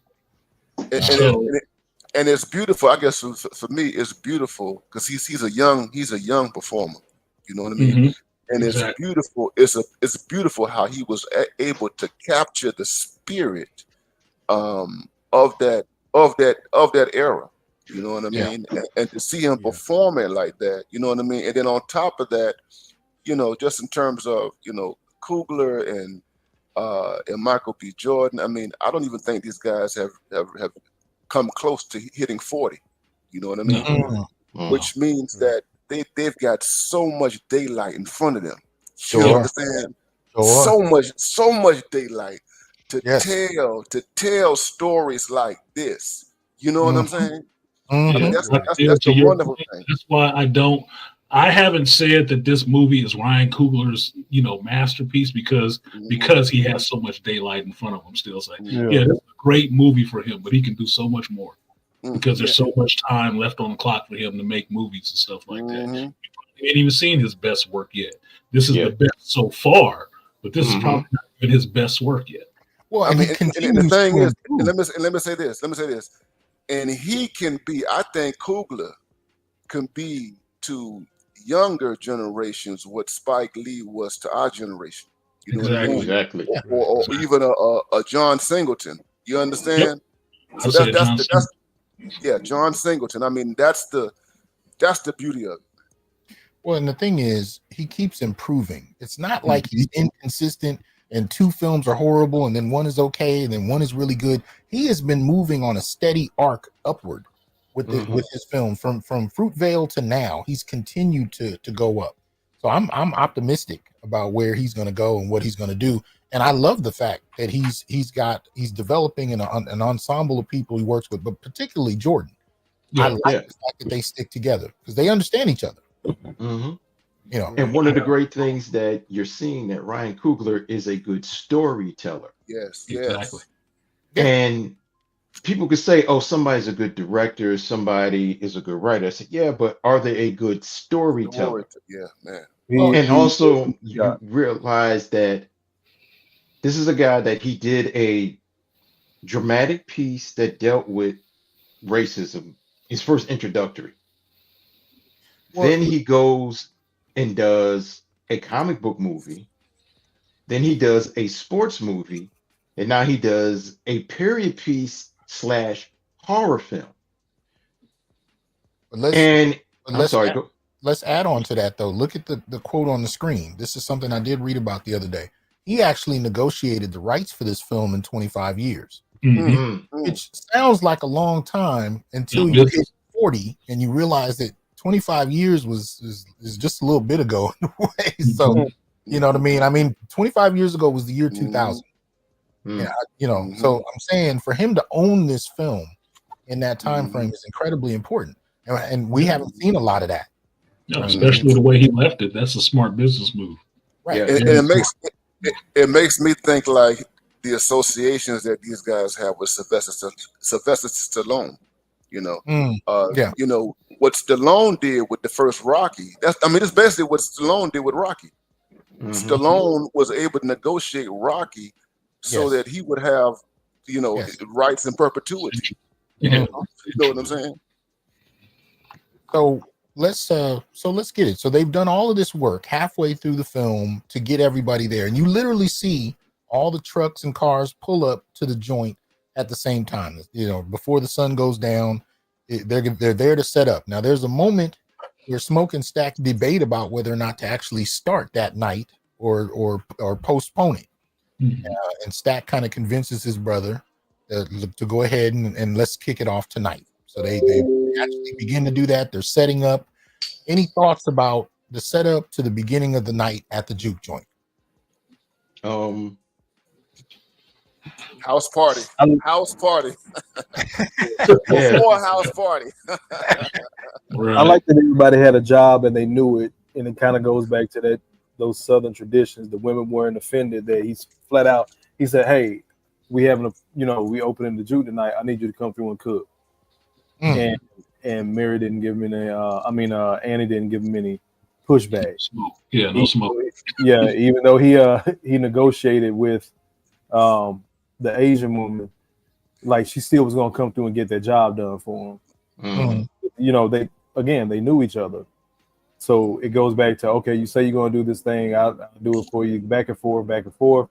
But everything that they planned, they got done. It was a community. Yeah. Yeah. You can see it was community and everybody wanted to have a good time. But also, here's another thing. You see Stack, he's smiling, everything's cool. But you see Smoke, he ain't smiling. He's looking, he's worrying about business. He's like the pit boss. He's making sure everything's okay. He wants to make sure everything's all right. I don't want to. Should I talk? Is it too early to talk about the loaded dice scene? Yeah, too early. Okay. Well, but we do need to introduce Remick, because before the sun goes down, we get a chance to meet Remick, who is the lead vampire, and he's being chased before the sun goes down. So he's in broad daylight, skin burning and under the sun, being chased by Native Americans. Yes. And so does anybody want to tackle that? I'll just say I like this vampire Remick. I like him. His personality.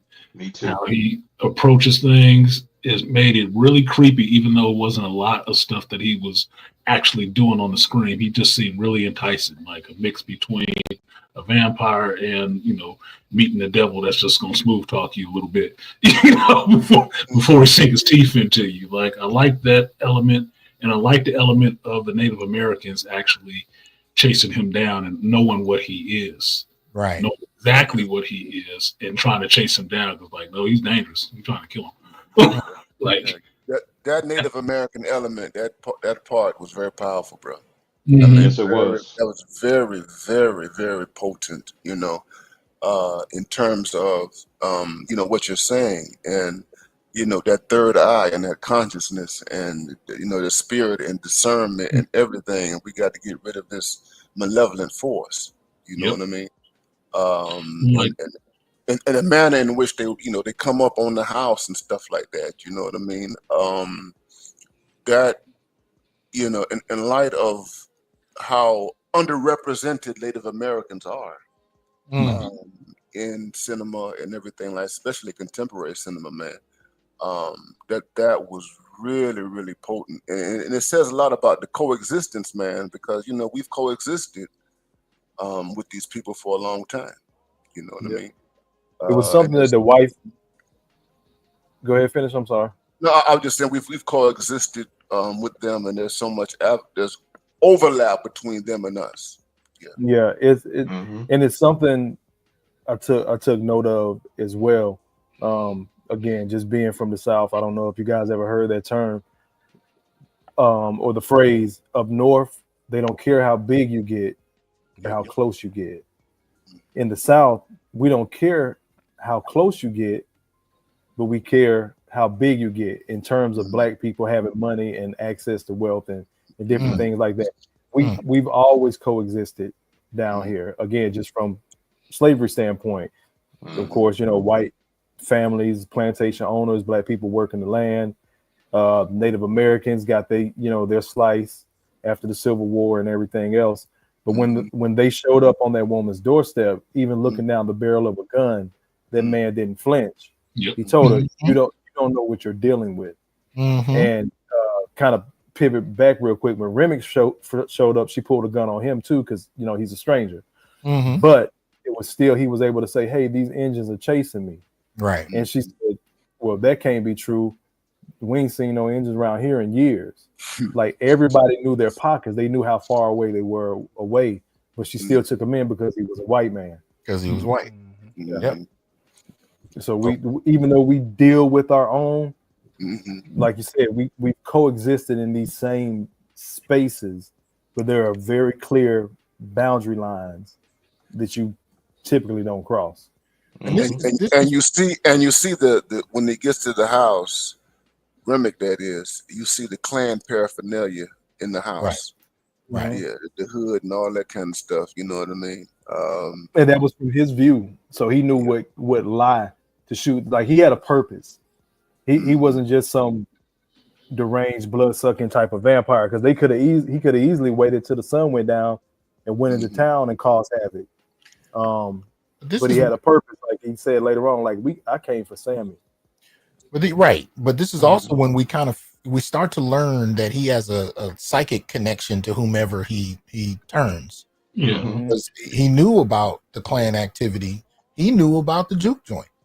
Well, that was after he actually bit those people. So what was happening after he bit them, he had got their memories. He could access their memories. So he learned a lot from every person that he bit.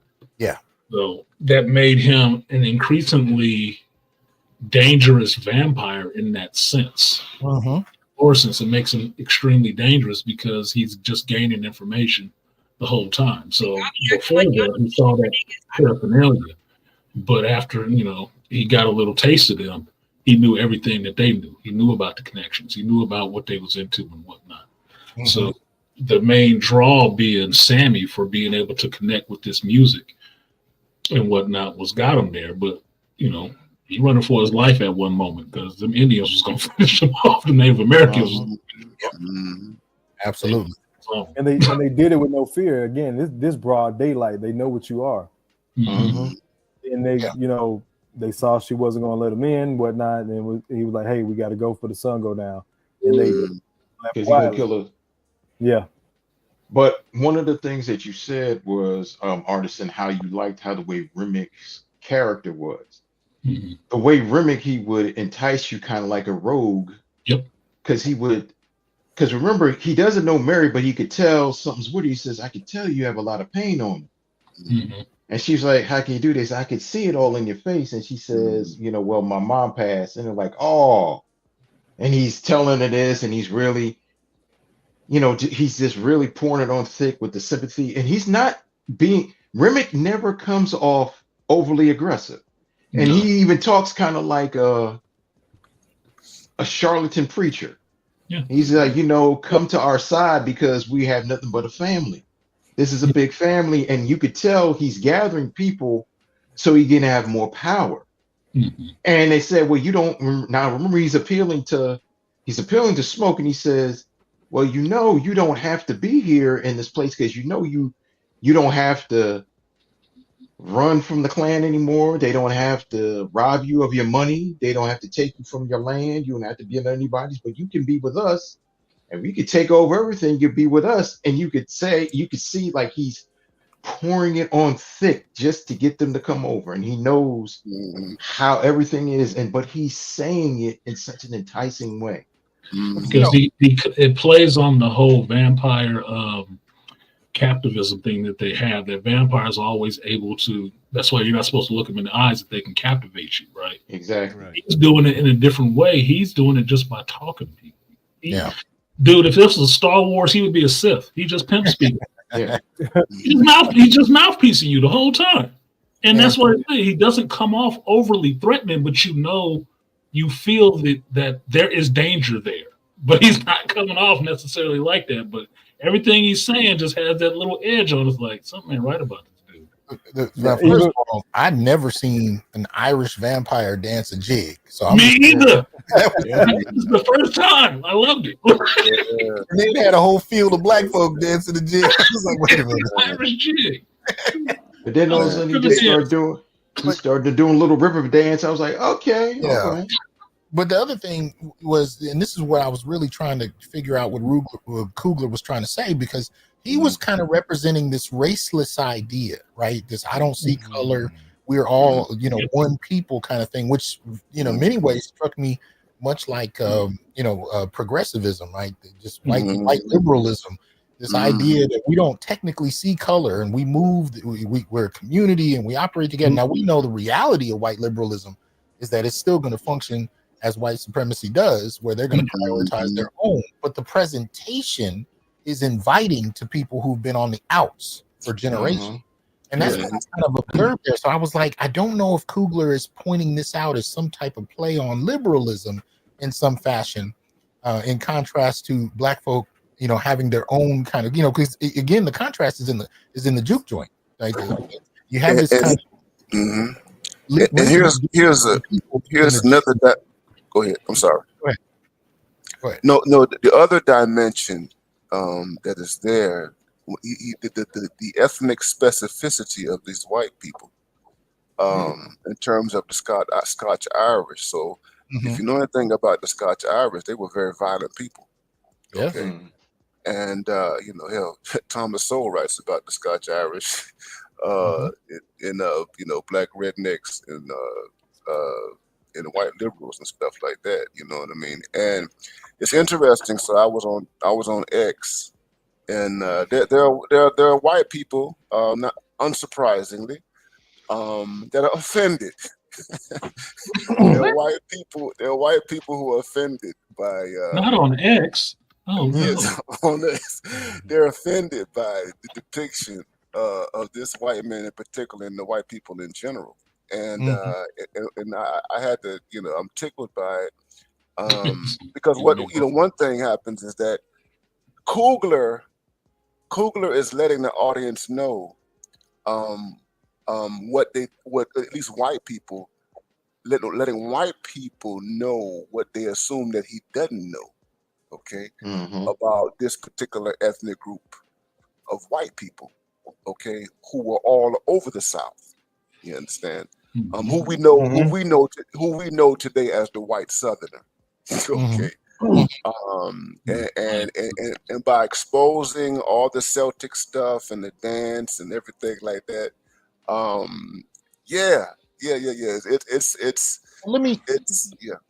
Well, let's set it up too, though. So when you look at the history of the Irish, right? The Irish were considered the lower ends of Europe by Europeans, right? So I mean, you even have a history of them not being you'd see signs that say, no niggas, no dogs, no Irish. Right? So there was a lot of tension. This idea of whiteness took time to develop.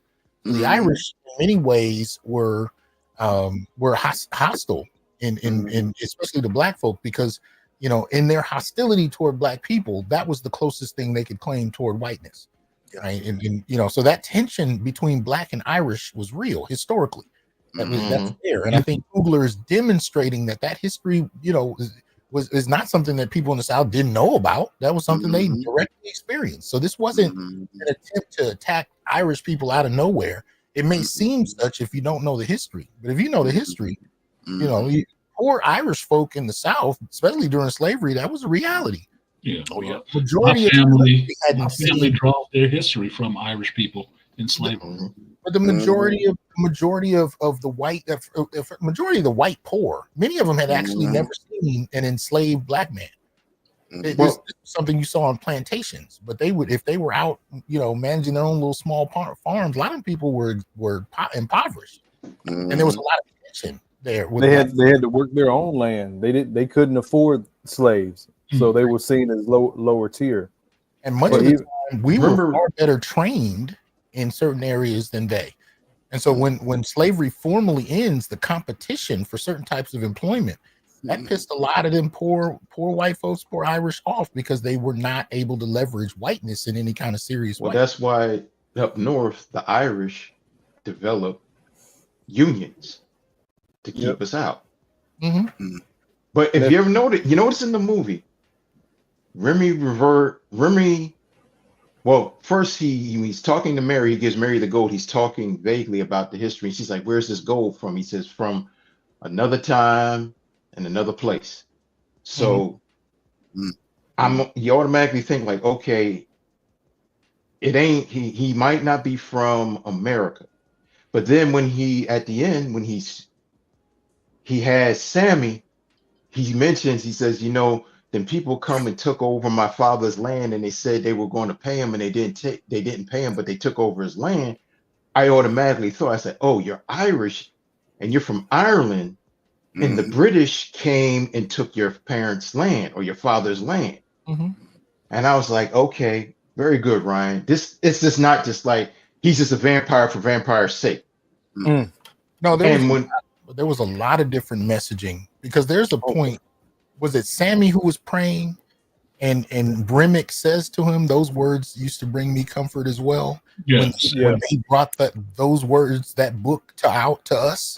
Yeah. I agree with him. He starts praying, but he starts praying the Lord's Prayer in his Irish Gaelic accent. But what Coogler is doing there is showing you the way that was introduced to the Scottish and the Irish in similar fashion. So you kind of see that the colonization contrast between the two. He's still widening the discussion and the history and bringing in these kind of subtle elements. But listen, a black filmmaker is not supposed to do that. Yes, exactly. Yes, you're not supposed to do that as a filmmaker. You're not supposed to demonstrate that type of knowledge, okay? And to do it so subtly and not so subtly, okay? So this type of stuff drives some white people crazy. Because they don't want us. They want us to be ignorant about all the dynamics and dimensions of who they are. How dare you tell us our history? Exactly. How dare you know it? Yep. Tell somebody else. That's usually the main thing. So let's get to the performance. So the juke joint is jumping off. The music is playing. Slim is on the piano. He's introducing Sammy. The people are starting to get warmed up. Any thoughts, reflections, observations from the party getting started? And of course, the central performance by Sammy that links folks across time and space. I would say I was tapping my foot the whole time during this, every time some of the music came on. And it's the old blues stuff or whatever, but I really did find myself tapping my foot every time the music was playing. And I'm looking at the people in my row because I pay attention, but some of them ain't getting into it, but I'm like, I'm all here. Like, I'm loving this music. So that juke joint scene really felt like home to me. It really did feel like family, the community is all coming together, because most of these people all know each other. So this is a smaller community. It's in the South. These brothers have come home and opened this place for everybody to make this money. But everybody's there to have a good time. And I like that feel that everybody is there just showing up, and everybody's welcome, and they just, about to have a good time for the night. And then it kicks into that next musical piece, which is Sammy playing. And that just took on a whole new life of its own, with all the dynamics of calling on the ancestors and reaching out to the future, predecessors and ancestors. It just really made that all come home for me. Like, that was the centerpiece to me of the whole, and actually where the movie actually makes its turn towards what people can closely relate to. Oh, this is from dusk till dawn. Because that's the only point where it turns, where people get a realization of, okay, now we get into this other part of it. And this is the only way I know to describe what's happening here, by the last thing I ever saw that was like this, which was from dusk till dawn. So that's where that comes from. But that was for anybody black, to me, that scene was really powerful because the first thing you see when Sammy is playing is one of the ancestors from Africa coming up and playing too. And the first time the Parliament Funkadelic cat walked across, I was like, wait a minute, did I take a gummy before I walked? I had a moment. I was a little afraid. I was like, did I take something? Did I just? I thought the same thing. What the hell is that? So Artisan says he was stomping his feet. The second time I watched it, I wanted to get up and dance. Right. I wanted to dance, man. I wanted to dance, and I'm looking to the left, to my right. I'm like, I can't look crazy in this theater, man. But I wanted to dance. And both of them scenes, man, I wanted to get up, bro. You know what I mean? And oh my God, let me say this. So Ishmael Reed, his first classic book, is called Mumbo Jumbo, and he deals with all these elements, but he deals with in terms of jazz, like jazz in the 1920s and stuff like that, you know, and how New Orleans culture had disseminated, you know what I mean, in terms of music and everything into Chicago and New York. We used to know with New York in particular with mumbo jumbo and everything, man, and the spirit. The name of the spirit that gets on people is called Just Grew. Okay. And when I was watching that scene right there, man, it just took me there. And I mean, and I'm like, okay, this is it. This is the spirit. This is spirit possession. Spirit possession. African spirit possession. And you saw the West African figure there from Benin. That's from Benin. Okay. And it, with the mask on and everything like that, and the body costume and stuff like that. I'm like, yep, this is it right here. This is it. But that's the magic of Ryan Coogler's storytelling, because he's doing a fusion of everything where you see this and he's not just entertaining, but he's teaching people this. Yes. And he just didn't put all forms of African American culture. You could see the spirits for the Asian couples ancestors are there too. Yeah. Dancing with them and protecting them. Because did you notice that it was the spirit monkey that was there? I was like, okay. I said, Ryan, you know what the fuck you doing, man. I said, okay, man, you got the spirit monkey there with them. So it was just everything that was just this melodic fusion of just energy that was there, and it was just amazing where you just saw that this is not just a dramatic horror movie or a period piece. He's trying to tell you something about our spirits and how everything. Now the thing is, Remy knew the miracle power and spirit of Sammy, and he needed him because he knew that Sammy could draw more people to him. Yeah. And he wanted to use Sammy's power and influence to draw people to him so he could have more of a legion of vampires. Well, it was more he was trying to get in contact with other people like him. Yeah. Because one of Remy's things is that he is by himself. Yeah. He's looking for the people that he has lost. And through Sammy's connection with connecting the past and the future, he can summon those spirits to him. So he wants Sammy to make that connection to those spirits. He sees Sammy as the gateway. Right. He's the key. Yeah. He's the key to being able to contact those people. Yeah. So that's he even says, of course, vampire, we believe he's lying, but he even said, we'll leave the rest of y'all alone. Just give us Sammy. Yep. Layman, you want to jump in on this? We're in the juke joint. It hasn't gone down yet. We haven't even really gotten to Remick trying to get in yet, but we're just talking about the juke joint. Anything you want to drop in here, Layman? Yeah, I don't want to get too far off topic, but I thought the whole thing with Remick and being a vampire, and even when you had the music montage of Ryan Coogler, he was making a statement about Black music and Black culture and the history of it. You know, and I can tell he has some Pan-Africanism where he draws back to Africa and to the present.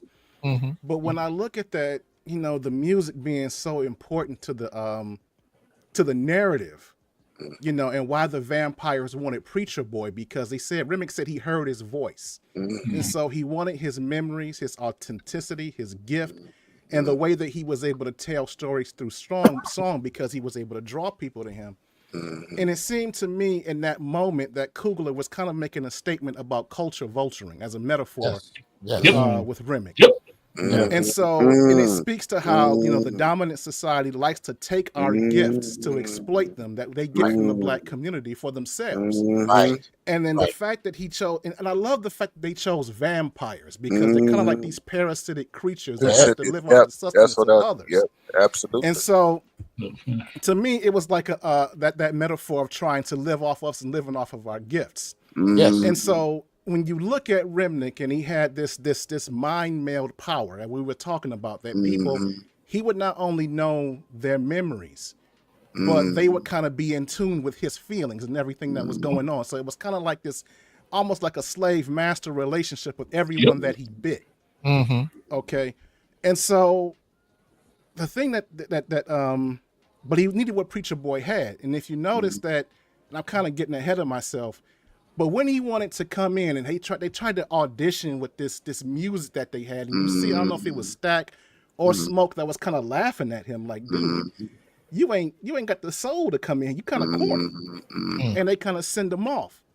But the thing that was so interesting is that I don't want to jump too far ahead, but the Black people that were bitten, okay, they were inside dancing to blues, and so you get the perception early that they thought that the music that Rimrick had was corny.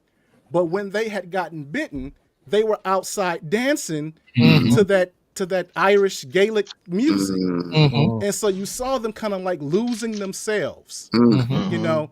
And it was interesting because Remnick was talking about, well, can't we all be brothers and sisters? And, you know, the thing is, and it kind of like you were talking about, Dr. T, with liberalism and this whole thing that we're all one people. But, you know, when you talk about America being a melting pot, the dominant ingredient is what really takes over the pot. And so you saw the Black people that were bitten, they changed. You know, and so to me, what Coogler was doing was the importance of drawing separation, not necessarily to be racist, but to say our culture is over here. We celebrated. This is what we are. We know that you're a vampire, you're some type of vampire, so you're trying to take it from us. And it reminds me because, you know, I used to ask my parents about Elvis Presley, and if they liked him, they used to always just groan and roll their eyes. Because it's like, you know, he stole Black music, and he stole it horribly. He didn't perform that stuff right, you know, to them. So that's why I you know, that's what I got from it. You know, Remick being a vampiric metaphor for how dominant society steals from Black culture and changes it to something else, is what I saw in the character. And to add to what Layman is saying, I mean, you see the effects that it has on the Black people who get bitten. You know what I mean? And then, so they get that Irish vampire stuff in them, and they start going crazy and everything like that, and lose themselves. And all of them had lost themselves. Okay. You know what I mean? And it's like, I think Layman is right, man. You know what I mean? When you think about the white identified assimilated Negro, you know what I mean? And Jasmine Crockett, boy, she been bit by a vampire for real, boy. I don't know. Yeah, we got a few vampires. Oh my God! Then you got and Black Lives Matter. You know, when Layman was talking about that parasitic element, you know, I did a video on them, you know, back in 2020 when I said y'all are nothing but vampires and vultures and everything. And so it's like, yeah, that's it right there. So Coogler, I agree with Layman, man. Coogler is saying a whole bunch of stuff right here. And you know what else I noticed to tack on with Layman? When you see the juke joint, the playing is soulful. Yeah. You feel the soulfulness, but when you see the vampires out there, they're playing music, but their music is not soulful because you gotta realize, like, even though you might have the blue-eyed white soul, what might take Eminem his whole life to practice and learn how to be one of the best MCs, we just do it regularly because it's soulful. Well, but I think Smoke speaks to that a little bit at the door. Or maybe it was Stack, but he was, they were just saying, that's we do blues here. It isn't to say that your music don't have whatever it has, but it has what it has for your people. Exactly. Whatever that does for your people. I mean, being here in Central California, I found out a couple of years ago they have these Irish events that take place. They're Scottish and Irish. I don't know how they do it, but they get dressed up and they play the bagpipes and they do their thing and they get excited and they get into it. I'm not going to feel that. Right. When I listen to it, that's not going to resonate with me. But I see some of these cats getting real excited about their culture and history. Whoever's got background noise, please make sure you mute your mic. But those kind of things. So I think that's what I think Stack was just trying to tell them. Look, we don't do that here. It isn't to say your music doesn't have value, but it doesn't have value here. We do the blues. You take that, with your people and do your thing. It's contrast. Go ahead. What? No, I was just adding on to what you're saying. He was just telling them, do your thing over there. We don't do that in here. Right. While trying not to laugh at them. Yeah.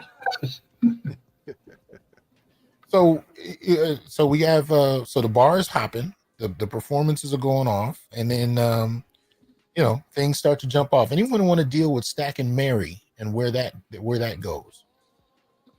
I'll jump on that. I mean, the fact that she showed up to the juke joint was something I thought watching the movie too. It's like, oh shit, this is gonna be a problem, right? Until they let her in, and you see she knows everybody. She in there talking like a sister too, and then you see the interaction with her and Stack in there, and understand that she is of mixed race, right? She was passing. They do have a relationship. They grew up together. So getting that whole story, then it didn't seem overly weird that, I'm watching this interracial couple on the screen. At this point, it's not necessarily an interracial couple. These two people grew up together and actually do love each other. But like you were pointing out earlier, Stack had pushed her away for her own good because he knew he was trouble, right? So he had pushed her away, and that's not what she wanted. And that goes to the whole thing with women. You never know what it is that they actually want. You maybe do the best thing for them.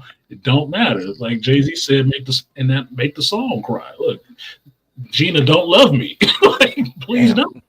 But he couldn't deny it. So them having their exchange and actually expressing how they feel for each other was, to me, a really, I wouldn't say powerful, but it was a strong moment for those two characters to know where they were, even understanding that Mary married the whole damn time. She don't love that man none. And like me and Malaika just read a book like that. Like, woman was all in love with a dude, but she ended up with married to somebody else, still thinking about this other guy. Like, this is the world, man. So I thought it was a good element to put in to understand why these characters are here together and what they actually mean to each other and how much she is actually down for him. And he kind of accepts that, I thought it was interesting enough.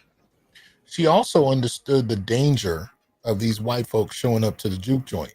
Oh, yeah. Remember, her motivation for going outside to talk to them was to figure out whether they had any money, two, what the hell they were doing.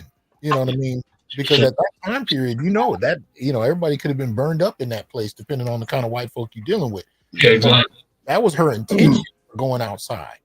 And then we know by the time she gets out there, starts talking to them, of course they bite her and it goes from there. Anybody want to deal with Smoke and Annie or Sammy and Perline, or the Chinese couple, anything? I'm just going to open it up at this point. We're at the bar. The thing is jumping. Anybody? Well, I'm sorry, brother. Go ahead. Yeah, the thing about the Chinese couple, and I had to kick myself, later. I had to learn a lesson about this because I was actually initially annoyed by them because I'm thinking to myself, you got this town full of black sharecroppers. Why does the Chinese couple got to be the only one who owns the business? You know, so I was mad about that, right? And so I'm thinking this can't be accurate. And I want to give a hat tip to Ryan Coogler for putting in there, because I had to go home and call my mother, you know, because she was born in 37 in that area. And I asked her, I said, well, you know, were there any Chinese merchants really in that time? She said, yeah. There were Chinese merchants, you know, all over the South at that time. I didn't really know that, you know, and so I was glad that Ryan Coogler put that in the movie, because that was something that I had to learn that I didn't even know about, you know. But, you know, as someone said in the chat, they were kind of like a, you know, their presence was kind of like a go-between historically between the blacks and the whites during that time. So I guess it did make sense for them to be in there after all, you know. But the whole thing, you know, and I don't want to get too far ahead in the plot take wise. it where you want to. Yeah, with the father leaving out, you know, and him getting turned, and the way that played a role in kind of the wife losing her mind because she was worried about her daughter. You know. Yeah. Anybody else? One of the crucial scenes is where you realize how things can get crazy. You know, Sammy messes with Perline. Right. But then but remember, Smoke is telling, hey, everybody keep your wits about you. There was a fight that happened in the back where they're gambling. One guy gets cut because they find out one dude is winning because he has loaded dice. Right. Smoke sets it up, breaks it up, and he sees that the dice is loaded, and he has his buddies beat the guy up that was cheating with the loaded dice. And he tells Sammy, he says, go get my brother. So Sammy goes next, and he finds out that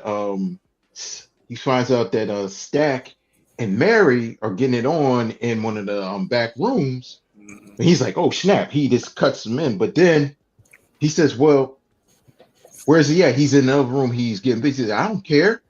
So he goes in, and then you see Mary, she's biting him, and she starts turning him in. And that's when, you know, Smoke lights her up with the 245s. And then 5 seconds later, she gets up and she says, you know, we're gonna kill all y'all here. And then she runs out. And that's when they realize there's a problem. And the first person starts noticing something's going on is Annie. Right. And she realizes, like, okay, his whole body's drained of blood. And he's sitting there, and she said something happened with them white folks out there. I don't know what it is. And that's when she starts saying it's a Hank. And I guess that, and that's when I'm like, okay. And then Delroy Lindo tells everybody in the juke joint, all right, y'all gotta go. And that's when it's like, oh my God, you're just gonna send people right out into the fire. So I'm gonna stop you there for a second, because I think what you just raised is important, so people know what a haint is, because she differentiates between a haint and a vampire. Yeah. As you can see here, you know, haint is a Southern American, particularly Gullah Geechee term for a restless or evil spirit, often associated with folklore and superstitions. The variant of the word haunt and refers to ghosts or malevolent spirits believed to cause harm or trouble. Now he's bringing in very subtle elements of African American history that a lot of black people aren't always hip to. Yeah. You know, so he's bringing up a lot in this. Yeah. Even saw critiques that Annie's character, how would she know all of this stuff? Actually, there's a lot of people that know a lot of this stuff. Yeah, so, man. I grew up with that. I grew up, you know, hearing about haints my life, man. You know, preachers talking about haints and everything like that, man. All the root people and stuff like that talked about haints. I mean, and it's pervasive among black people, man. You know, right? It's but I haven't seen those Gullah Geechee traditions brought into even black film in quite a while. So he's bringing back some elements that I think are important, especially for younger generations of black folk who, you know, might be in danger of never even having learned about these aspects of black history and different practices from different periods and different regions, but it's part of the history. So I appreciated that he brought in those elements. Mm-hmm. I would say this, that I like that he actually brought that in, because if you had never seen a trailer for this movie, right, and you see what's happening with Remick and these people around there, you might be thinking vampire, but nobody up to a point ever called them vampires. So Annie calling them a haint is specific. She's given a specific name and a specific definition of what these things are doing. But the one thing that's tipping it in a different direction is the fact they can't come in this building because you didn't invite them in. And that's what gets into that whole mystical mythology element, understanding certain spirits and creatures and stuff like that have certain rules. And one of the rules of vampires is they cannot come in your home unless you invite them. So and his crew is outside, but they can't come in because nobody has invited them in. So that's where he's thinking, okay, this is a Hank. But wait a minute. I was she mischaracterized him at first. My bad, brother. But she mischaracterized him. She calls him a Hank initially until it clicks for, and she even says it, I've never encountered a vampire before. But that goes down to that, basically that oral history. She's been taught, she understands what they are once it gets to a certain point. That's how she knows to throw that fermented garlic or those pickled garlic. Those pickled garlic cloves on Stack when he does, turn and he comes back and breaks out the room. She's like, oh, he can't come in. She starts doing the math basically. He can't come in. Garlic doesn't like garlic. Comes from the things she that was passed down to her. But what's subtly genius about that in terms of the writing is any people anywhere are going to start interpreting phenomenon based on what they know in their region and in their part of the world and in their culture. They're going to start from what they know. And so I appreciated that subtle element where she's like, first she thinks it's a haint, and then she observes their behavior and she says like, no, that's different. Well, that's the crucial part, because when we get introduced to her, we're seeing her that she's a spiritual woman. She's a medicine woman. So I said, okay, she is the encyclopedia. She is the Google for us in this movie. Yeah. And at the same time, here's something where we said the relationship. She's the cooler head that keeps Smoke. Hey, you got to think, baby. Yeah. This is something bigger than this. And she keeps telling them that's not your brother. Right. This is something bigger than that. But then at the same time, she tells you, she said, they have to be killed by holy water, wooden stakes through the heart, silver. And as she's doing that, you start seeing the montage that they're breaking down. They're breaking chairs, they're breaking off table legs, and they're just making stakes. And she gathers what little stuff and she puts these southern runes on the roulette table, and she's trying to get a reading. And here's where you see Smoke has to come to her and he has to get her guidance. And that's where you hear the reality when she's telling him this is something bigger than us. And that's where you got to realize he has to take it. And actually, she tells him, she said, you got to kill me. And that's where you realize he can't do that. She says, I don't care whatever happens. If I get bitten and I get taken over, you got to stab me in my heart. She says, because I got somebody waiting for me. Oh. And this is something where you don't have the female that she's dainty or she's being selfish or she's worried about. She's down for this and she's willing to fight, but she's telling her man that no, this is bigger than me. This is bigger than you. Yeah. But she knows that her man has the heart enough and he has to lead and he has to do what he has to do. And that was something that was very powerful there too. Yeah, and that's what I appreciated about the Annie character. Even though she figured out and knew what was going on, you didn't see her become the domineering woman that was going to outrule and be, power over everyone. I mean, just recently I did a breakdown of the movie Speak No Evil, and you had a female character in there that knew something was going wrong, but her husband was weak. But at some point in the movie, she just takes charge, and she's the the alpha hero, Right. while her husband remains weak. But with the Annie character, you see her being a helpmeet. Yes. In the sense that she's trying to say, listen, baby, this is what it is. She still, even though it's a tense situation and time is a factor and everything that's going on, she's not overruling him. She's trying to just massage him in the right way. And so that, and see, this is one of the things that I enjoyed about the movie, and this is kind of an art that's kind of lost in Hollywood, in the way that Ryan Coogler is able to create this strong female character, but she stays in the woman's place. Yes. She never puts on the pants and slaps her, her junk on the table and says, "This is what it's going to be. I'm the woman and I'm in charge now." Right. And if you guys remember the film Eve's Bayou, Diane Carroll, Samuel Jackson, Journey Smollett when she was younger, and everything like that. Diane Carroll plays a root lady, conjure woman in Louisiana. You know what I mean? And in terms of, I guess, film depictions of these type of people, I guess that's the closest that I can kind of think. But the character that Diane Carroll played at that particular time was she was very eccentric, so she was kind of like a weirdo type, you know what I'm saying? Which was not, unusual, nothing like that. But Annie's character was a little more accessible, Grounded. Rounded, not overly eccentric. She wasn't no Erykah Badu, freak. But no crystal rubber. Yeah, that stuff. You know what I mean. And then in terms of her aesthetics, because she was a big woman, you know what I mean. And she's dark skinned. All the optics add to all of that. You know what I mean, which makes Can her I say something, gentlemen? believable.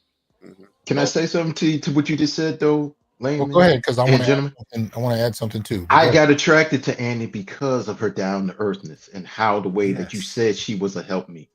Right. You could see how the way they were compliments. Smoke and Annie were compliments. You could see that she added to his strength and he added to hers, but she knew when to give him strength when it was needed, Right. and keep him grounded. I said that was the beauty. Well, I was attracted to Annie as soon as I saw that chest. But anyway, sticking to the point. But as soon as she bent over, oh my God. When he took her in the store, I was like, you goddamn right. When he took her in the store, I was like, you better do that shit. That's what most of the brother would do. But anyway, but I am seeing this shift even in white media in terms of the whole helpmeet narrative, because I was just watching 1923, which is a spinoff from Yellowstone. Yeah. And you got Helen Mirren, and she's playing the wife of Harrison Ford. Thank you. And there's a point where she's shooting people with a rifle and all of that, and you expect her to be super feminist woman in 1923, but that's not what happens. There's a point where she stops and she turns not even to her husband. She turns to one of the men that works on her ranch, and she says, "What do I do now?"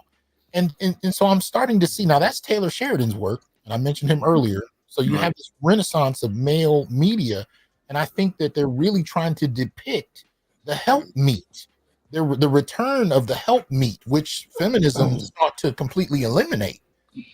Right. So I'm seeing this coming from a number of places. So what Annie does, and again, going back to Mary doesn't go outside because she's pissed at anybody or because she's trying to hurt Stack. She goes outside to help. Yeah. Right. Well, I'm just going to handle this situation. Yeah. So the helpmeet idea is starting to come back in, and I'm noticing the differences between that and the feminist, just like Layman was pointing out, so we're seeing it come back in. But does anybody want to talk about cornbread? Oh man. Yeah, he went way far to take a piss. I mean, Longest what you doing? He had to be in complete darkness to go take that little walk. Jeez.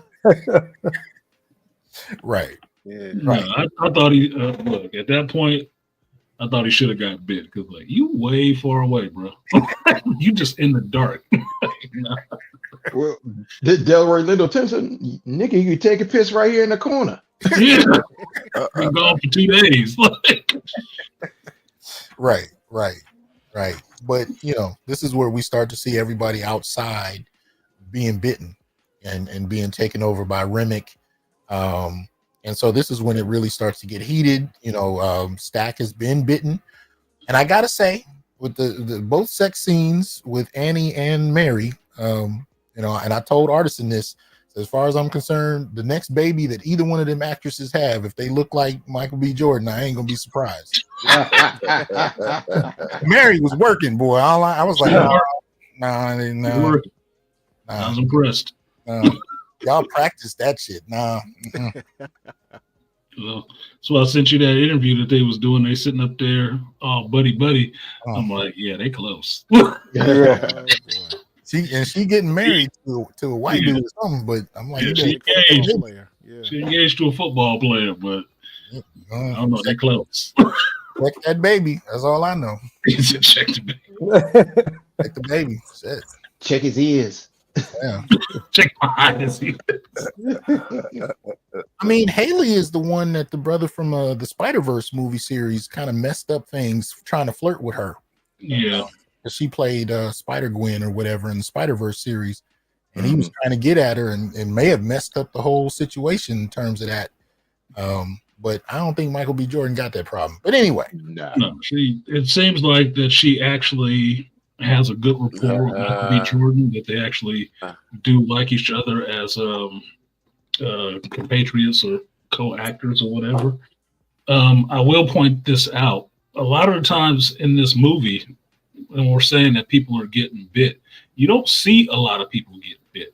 In some ways, it's implied. You see Stack get bit. You see the little clan wife get bit.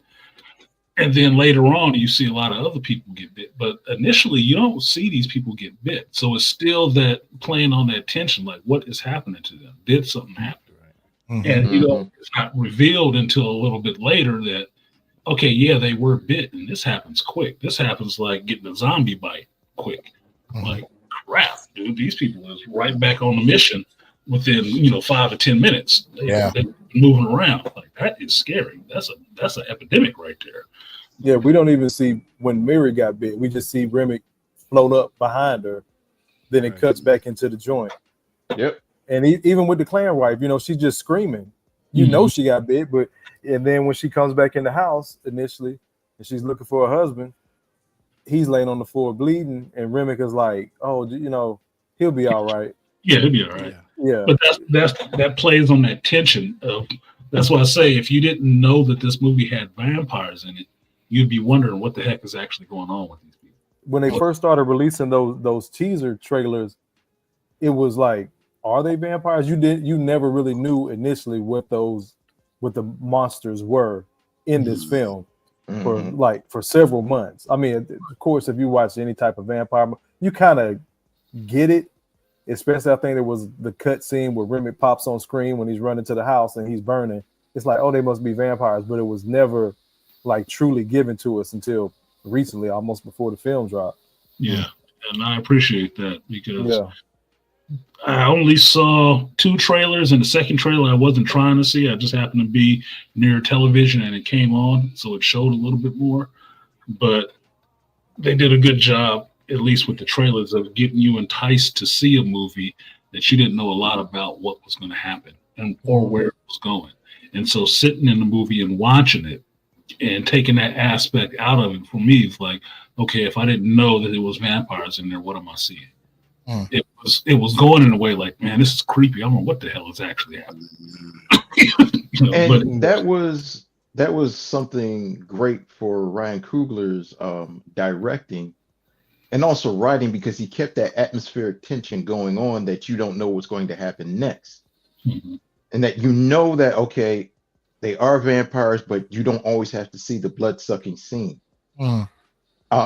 Just enough where you have the, and here's the thing, it wasn't overkill, well, except for the wounds, but just the fact that, you know, the vampires, you saw that they had crazy teeth, and you could see Rimrick's fingernails and long fingers, but the eyes, like the eyes sold it. Yeah, the eyes, so the red eyes, but then when you see the eyes in the moonlight, they shine like moons. Well, that's the difference, is that Rimrick's eyes were red because he was the master. Everybody else's eyes were like gray. You know what that was, Artisan? Signature power. It was a power signature. Yeah, it just denotes who's the master and who were the newly turned. That's all. And that was clever. And a good Easter egg to show in the movie too. Okay, I appreciated how he made the vampires. They weren't overly powered. Of course, exactly. like when Cornbread got shot outside the juke, when you know they wouldn't let him in, and he pulled smoke out. You know, the injuries they pretty much lasted. You know, he was all types of jacked up. Right away. When they panned to when they panned to Mary's back when she was in the room with Stack, when they were getting it on, you can still see the fresh teeth marks.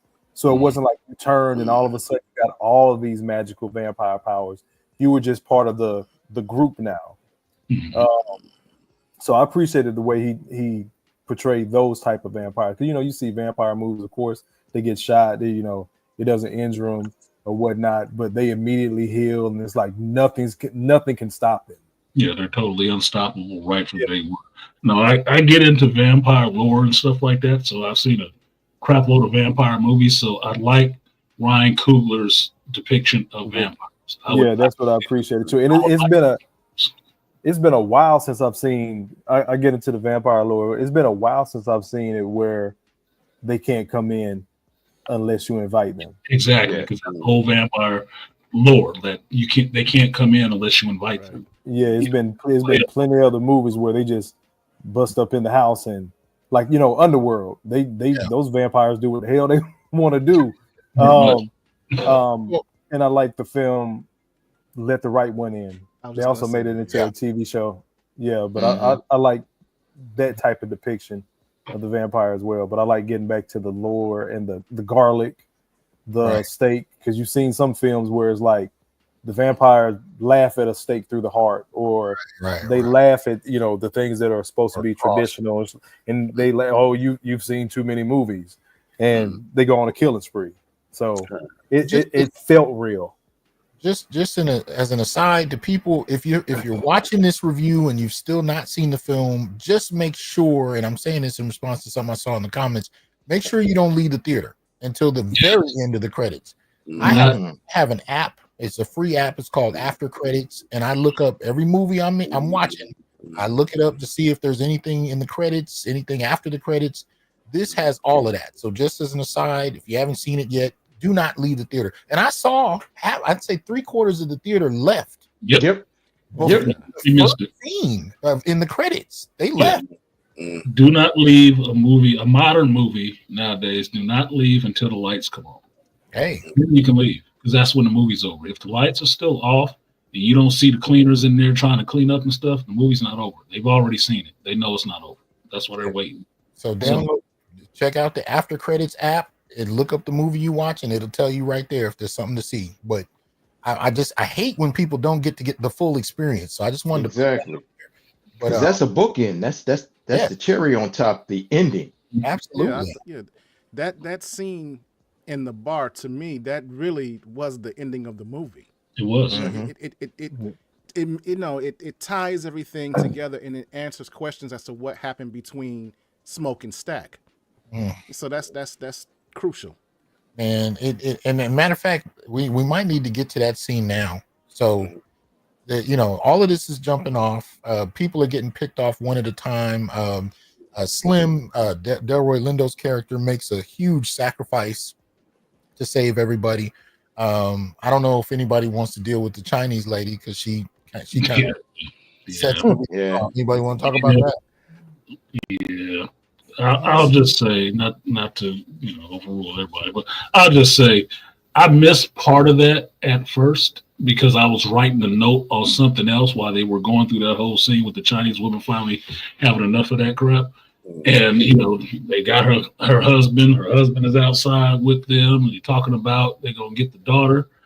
And I can tell you this: the way these vampires get turned, when they turn and they're attached to Remick, he's doing the same stuff through them that he would do himself. And so that her husband is saying stuff to her just to entice her to come outside. And it ain't nothing sweet.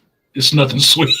He's really giving her some Sith game about coming outside so they can get in there. And she finally, loses it and yells out, come inside. And I missed the moment. I heard it, but I missed the moment that she said it because everybody else in the theater was like, oh! Everybody was upset in the theater, like, oh, shit. Like, oh, damn, here they come. Like, she done got everybody killed up in here. But she went out true to form. She got everybody messed up, but she went out like a G. I'm sorry. Look, she took it. She took accountability. That's what I said. Because she took accountability for it. She was the first one to fall too. But we're outside of the Mary Sue era. That's the important part. So died the Mary Sue. But she went after the main person that she wanted to take out. She went out and she had to kill her husband. She went after her husband. And the thing was, he's having her and he's trying to take her, but she has the Molotov cocktail in her hand and the steak. But she drops the Molotov cocktail and both of them are burning. And he's holding on to her and she's holding on to him with the stake in the heart. And they burn together in an effigy. Because she went after her daughter. And they're both screaming as they're burning. Yeah. Well, that's what you do when you burn. So do we want to deal with Smoke and Stack? Yeah. I'll be honest with you. The moment that Stack got bit, that hurt my heart. Because I especially saw how much love Smoke has for his brother, and it just like, damn, man, like I want to go through this together. You know what I mean? Well, one thing I had to realize, Smoke didn't care. Smoke went for Remick. Because remember, Remick walks in slow, everybody else is running in. Smoke started hitting everybody, but the Smoke saw Remick and he just started lighting him up with the 45s. But then Stack realizes he's sneaking up on him. And I was like, Stack wants to turn his own brother. Yeah. And then Annie pushes him off. And then Annie and Stack are fighting, but then Remick jumps on Smoke and Stack overpowers Annie and bites her. And you see him and he says, and Smoke says, not you. Why would you do that? Not you. And he says to her, he says, come on, man. He says, now I know you got to come. So managed to get Remy off. And then, of course, he has to impale Annie, and he impales her. And here's something that you see. Stack and Mary scream out for Annie. Yeah. We family. Because they didn't want her to die. And then, Stack says to Smoke, what'd you do that for? Yeah. He said, I want you to come along. It was supposed to be all of them. As far as, Stack was concerned, they would, like they said, when they were all in the joint and they was trying to get like, we family. They kept repeating. And even they told, I think the Asian couple, they had mentioned that we family. Like it was supposed to be all of them. And like you said, what'd you do that for? Well, it all goes back to how Annie broke it down, the differences between the vampires and whatnot. She said, with vampires, the soul stays in the body.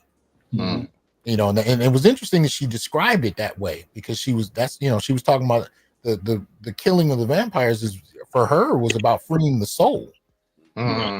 You know what I mean? So this is what motivates Smoke to stake her before she even turns, because he knew what it was and she had told him.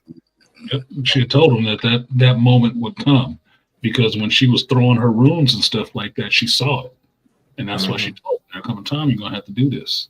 You're gonna have to you're gonna have to stake me." She already knew what was happening. So when it got down to the moment where the vampires were actually coming in, she knew what was going to happen to her. Yeah, she already did, and she already planned for it. But she wasn't cowering in the corner somewhere. She still went out there, and fought a good fight, and I respected that character for that.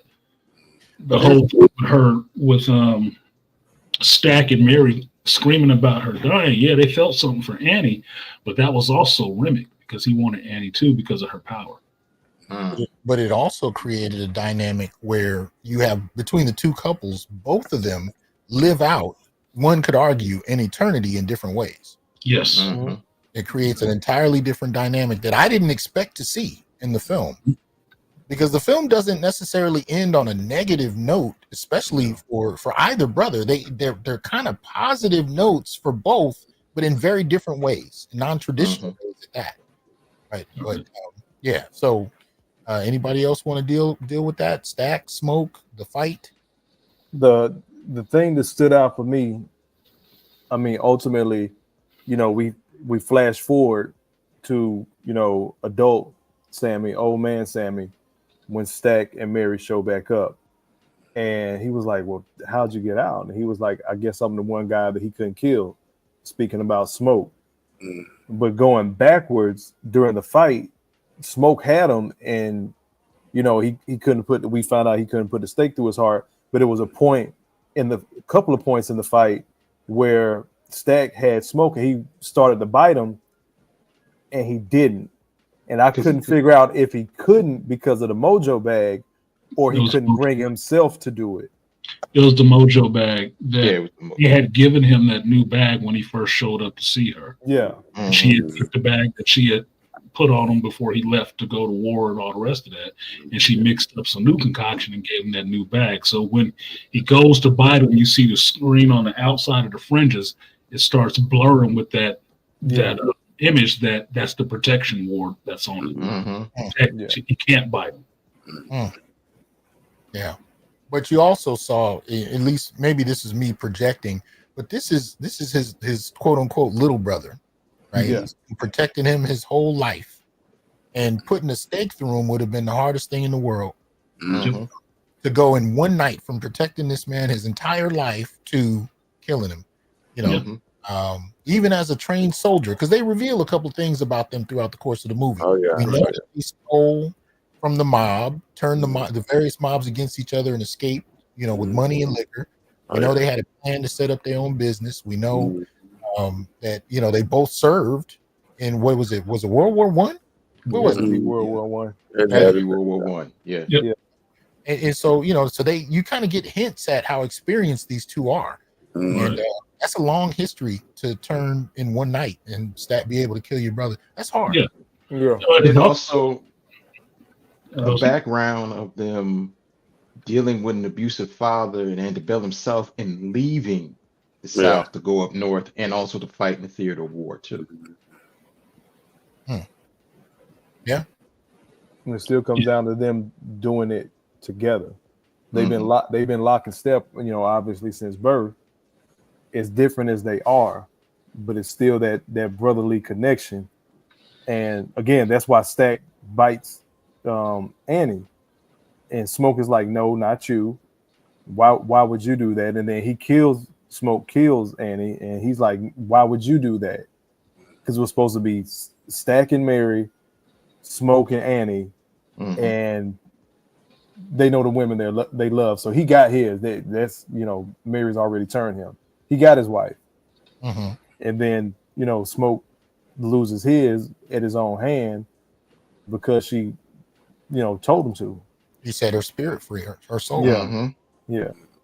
And so even if he didn't make it through that night, that's what he's thinking. Like, okay, she got somebody waiting on the other side, which is of course the child they lost. And again, because he could have easily that part where we flash forward to the morning after everything, Smoke Smoke gets shot once. He could have easily crawled back into the, the juke joint and let his brother turn him. But he didn't. He made that choice to be with his family. He knew who he is. He knew who his brother was. But we see with Smoke, there's still two major fights to be had. So you got Remick, and then you got the next morning. So does anybody want to deal with Smoke and Remick and Sammy? Anything there? Smoke. Well, Smoke and Remick. Well, Smoke impales Remick to save Sammy. And one of the cool scenes is when you see all of the other turned vampires, you can see them standing there, but then in horizon, the sun is rising and they're trying to go back to the juke joint, but they don't make it. And Remick sees the stake in his chest, but then he realizes he could try to take it out, but then he just looks at it and he looks up to the sky and he goes up into a whirling dervish. So he just lets himself go because he wants to go free. He probably has a lot of pain. But one of the crucial things is you see Smoke telling Sammy, get out of here, bury this guitar. He said, if you want to, he said, you got a gift to sing, go sing church songs. Get out of here.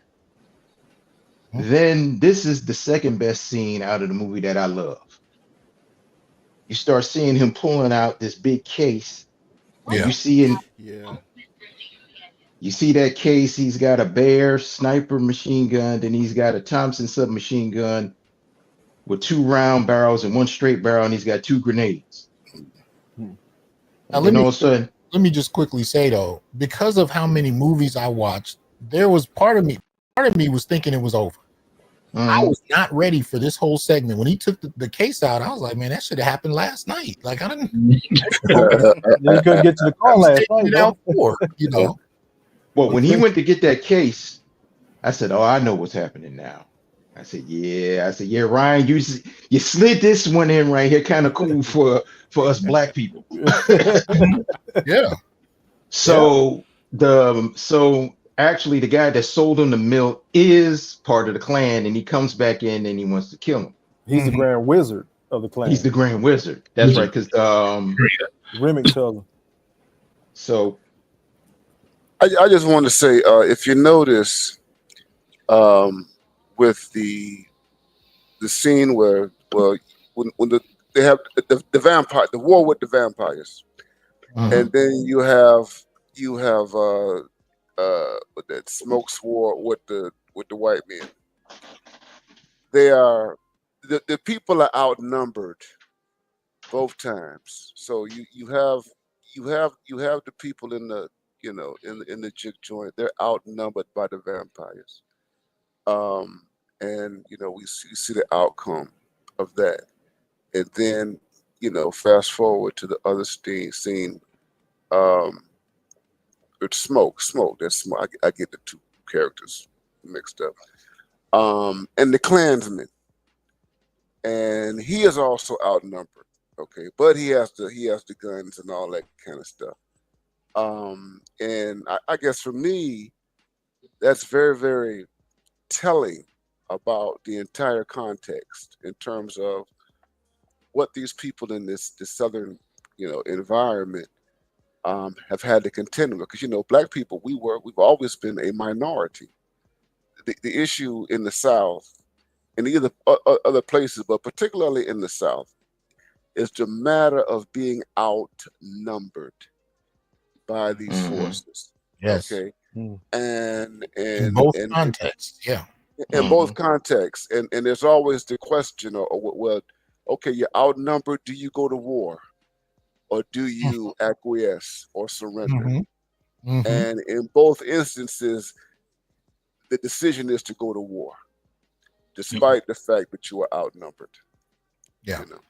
So I think that's very, very telling about the context and all that, and all the power dynamics that were at play, in Mississippi. Yeah. Now I want to let anyone who wants to finish in terms of this last war with Smoke and the Klan, but I specifically want to get each of your thoughts about Sammy's return to the church, and I want to start that off with Dr. Neal when we get to it. So I want to let everybody finish whatever thoughts they have about the Klan, but I'd like for Dr. Neal to start with Sammy's return to the church and what that moment means. But anybody else want to deal with this Klan component? Just real quick, something I noticed too, going back to the brotherhood, the twins' connectivity. After that morning when he's pulling out the trunk, he's getting out the weapons, he's getting ready for the Klan to show up. That's the first time we see Smoke roll his own cigarette. Mm-hmm. Mm-hmm. He has to, because Stack will roll his cigarettes for him. Right. And he's shaking, and maybe it's a bit of nervousness of what he just survived, what he just witnessed. Maybe it's some nervousness. He's taking on the Klan by himself. But I saw that as his nerves got to him because he didn't have his brother anymore. Right. Lost the woman he loved. He Yep. didn't have his brother anymore, and now he has to roll something as simple as that. Yes. I think there's 2 or 3 different scenes that we see where Stack is rolling his cigarette or either lighting his cigarette for him. And it was one particular scene. He was like, I can't believe. I think it was the scene with the wooden nickels. He was like, "Man, I need a cigarette." And he was. Well, you know what? That's his anxiousness. That's his anxiousness, Kofa. Yeah, he's like, "Here you go." Because now he's trying to figure out how he's going to go forward without his brother. Exactly. Yeah. And also, it's another crucial thing he does. He takes the mojo bag off his neck too. Yeah, he does. Yeah. He's ready to die. Yes. Yes. Other thing I'd say about that point, most people say this seems like it was 2 movies, the first part and then the second part with the vampires. I would say it was 3 if you want to look at it that way, because this last scene with the Klan showing up could have been its own movie altogether. Oh, yeah. Mm-hmm. And this scene, I'm sorry, I was the only one in my theater laughing my ass off when it went down. I started laughing. Me too. I was happy. Wow. Because it reminded me of like a Quentin Tarantino scene or something like that. Like it could have been Django Masters or something like that going down. I was fine with that. That's what I showed up for. That was definitely a Django Unchained Rosewood moment. Yeah. Yeah. But I was for it. So I was actually extremely happy with that scene, because like Malaika was saying, he opened that chest. I knew weapons. I know my world history weapons. I was like, yep, he got a BAR. Boy, that's Bonnie and Clyde weapon right there. That Tommy gun, a motherfucker. Like people, I'm in the Army, and I'm still trying to figure out why we don't have a modern version. Why we don't use a modern version of the Tommy gun. Well, I wasn't talking about the Tommy gun. I was talking about the BAR. That was the first one that he pulled out. Yeah. In the picture.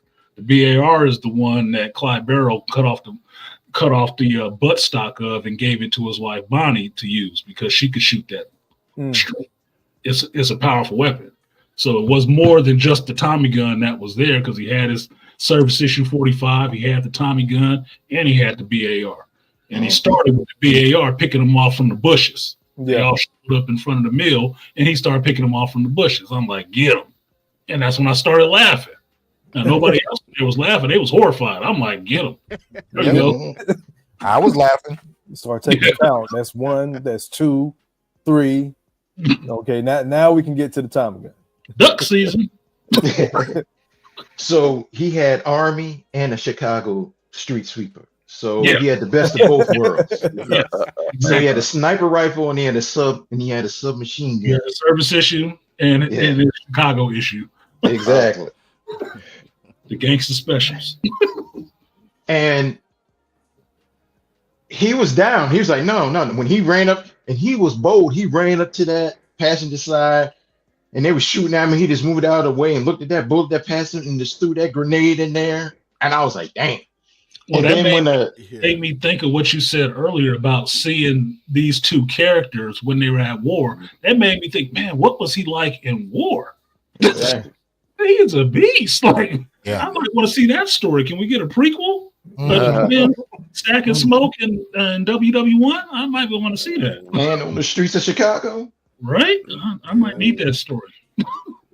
And it's a poignant story in Black history. Every war, Black men come home from with skills that they're often not able to use. And of course, they're abused. Of course, they don't have access despite the sacrifices they made in war. So that whole contrast, you know, it's really until you get to the 60s where you begin to see them being able to finally use it. When you talk about deacons for defense, able to protect the neighborhood using the skills they learned in war. But there's a long-standing story with each war that can be told about Black men and that very issue. Yeah, having that skill set. Yeah. So, you know, Dr. Neal, if you would, Yes, sir. Sammy's return to the church. What? Yeah. And I'm asking because he never put the guitar down. No, he did. No. And I wanted to get you to start to kick us off on that. What did that scene mean to you? Yeah. You know, it's clear that Sammy made his choice. And I would go back to, you know, the moment, you know, with Remick, and after he had hit, you know, smashed the guitar over Remick's head and everything, and then, you know, the sun comes up, and he's going back, and he has the piece of the guitar with him, and he goes to the church, and you see him there, you know, and sees him, you know, encounter his father. And what happens, you know, from my perspective, is that he decides. His daddy told him. He said that the devil is going to come after you. The devil is coming after you. You know, and in that, you know, evil is coming, and everything that, you know, it entails. And Sammy has had this encounter, and he can decide whether he wants to, you know, pursue the path, you know, that his father wants him to undertake, or to, you know, be someone who's going to do this devil's music, you know. And so what you see is a kind of a separation when he makes his choice. It's a separation between father and son. This is a man, a boy becoming a man, and he takes his own path, and he understands the dangers. He understands the consequences of the path that he is now pursuing. You know what I mean? And it's a calling. Here's the thing. This is a calling for him. So this is not just some secular thing. This is deeply spiritual. It's bigger than him, man. And that's the story. So this is the story of the blues man. That the blues man, when you become a blues man, okay, you are choosing an unconventional path. Okay, you are not taking the path, you know, where you have least resistance, where you have safety. You know, you remember, you know, the Smoke told him about the little church town, you know, where the respectable, proper Black people are. He said, you know, you can go there, and they will accept you because your daddy is a preacher, you know, and you can blend in and live a safe life. You know what I mean? But here we are in that church scene, man. Yeah, Sammy chooses his path, man, and I think that this is a demonstration of manhood. You know what I mean? And you know the thing about the blues men, and here's the larger context. The blues men rejected so much of what was acceptable and expected for Black people. You know, you're rejecting sharecropping. You're not going to work in these fields. You're not going to give yourself to a life of drudgery. You know, and you're not going to, you know, do the life of respectability vis-a-vis, you know, the church, man. And in many respects, man, you become the blues man is a philosopher. This is a philosophical, theological choice that you're making, man. Yeah, You know what I Cornel mean? West argues the Yeah. same. Yeah. Yeah, and you live with it, man. And I'm gonna tell you, man, it was that those ending scenes for me. I mean, it was very, man, emotional. I'm just gonna be honest with you, bro. It was very, very emotional. Not just when he left his daddy, but when you see him as an elderly man in 1992, sitting there at the bar. You know what I mean? This is a choice. I consider myself a blues man. Okay, Cornel West calls himself a Christian blues man. You know, I don't call myself a Christian blues man. You know what I'm saying? I'm steeped in religion, but I wouldn't call myself a Christian blues man. But I regard myself as a blues man. You understand? And this is a life. This is a particular type of life. What we're doing in this manosphere, in our space, and the stuff that we talk about, and we putting ourselves at risk, and having to deal with the possibility of all sorts of devils coming coming to hunt us now. That's a real thing, bro. That's a real thing. So Sammy, he pursued his calling, brother. At the end, okay. Yeah. I appreciate that. So you know, from Sammy's return to the end credits. Anybody else want to kick off their thoughts? Go ahead. Oh, just real quick. I mean, the first should be last type of thing. Sammy coming into the church is the first scene we get, and it's the last scene we also get. You know, right before the end of the, you know, air quotes, end of the movie, but we know there's more after. So we don't know where it's going to go initially, but then that kind of puts the cap on it when we see him still holding on to the broken piece of the guitar that he has, and now he's riding by himself. He's the last one left, because when he left the day before, he had his cousins with him. And flash forward again to old man Sammy, and he asked Smoke when he comes in, he was like, man, starting out that day with y'all until what happened that night, that was the best day of my life. Even though I still wake up frozen with fear at least once a week, you know, to this point about what happened that night. But up until that point, that was the best day of my life. And he said, you ever think about that, Smoke? And Stack. Stack. And Stack tells him that was a great day for me too, up until I lost my brother. Right. So it's just like Sam is, quote unquote, the last one left, because Stack is gonna be Stack. He gonna do what he gonna do. But the only person that's really left to tell that story is Sammy, and I think that probably fueled his decision to leave. Because if I could survive that, I can get out of Mississippi. Because outside of that world, most people are still stuck there. I'll use myself, for example, just something simple. Me living here in Atlanta, again, coming from a smaller town in Georgia and Alabama, I've been in Atlanta 15 years now. I still have people asking me, when are you going to come home?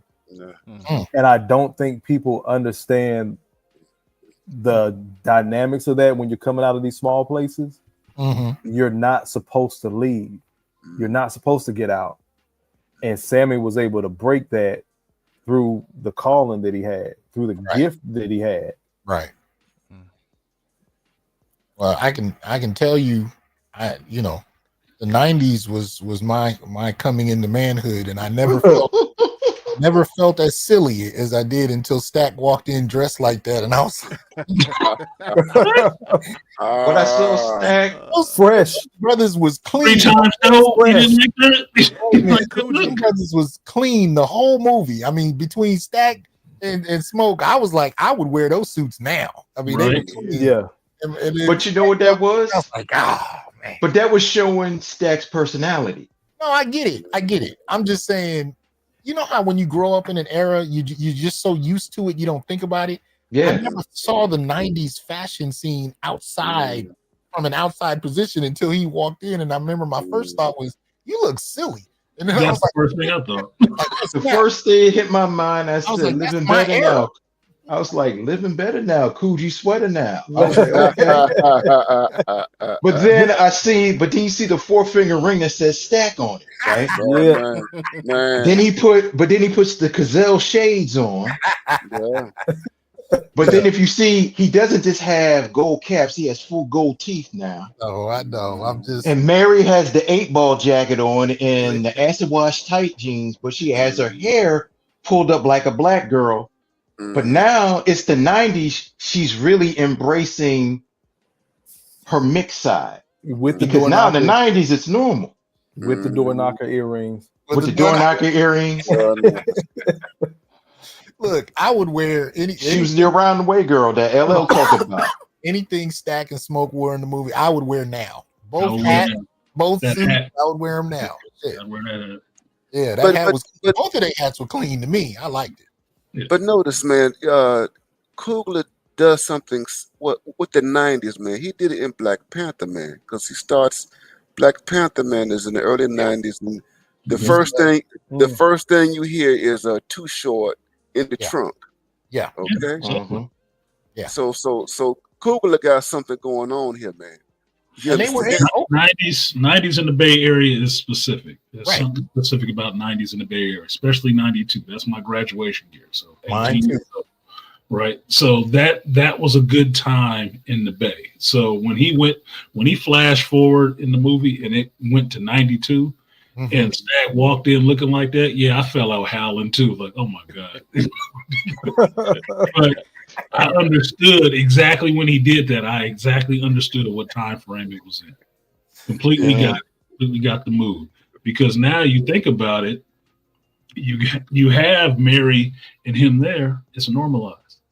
Stack's not afraid now to be with Mary like he was back when they were in 32. It wasn't that I can't look at you when we talk. Right. No, Right. you really be doing this, dancing like this on me. He can go do that shit now all he want to. Right. But the crucial part was when he said, well, why didn't you come after him? He said, because Stack told me, he said, Smoke told me to leave you alone for letting you live. He said, and he said to him, and here's was the part that I realized, him and Mary are not there to bother him. It was just to see him. And he says, I got every one of your records. He said, I'm not into the electronic shit. I just love that old. I love the old style. He says, why don't you play a little bit of that old stuff? And he pulls out the steel pan and he starts singing Running. When he was in the car and they did the flashback when he starts singing Running, and that's when you see Stack's. He says, woo, boy, we gonna make a lot of money tonight. And you see Stack and Mary in 92 there. And you could see that they still had love for him. It was nothing personal, but it was still love. And it's kind of ironic. The two $200 bills is slammed on the table with the 4-finger ring that says Stack on top of it.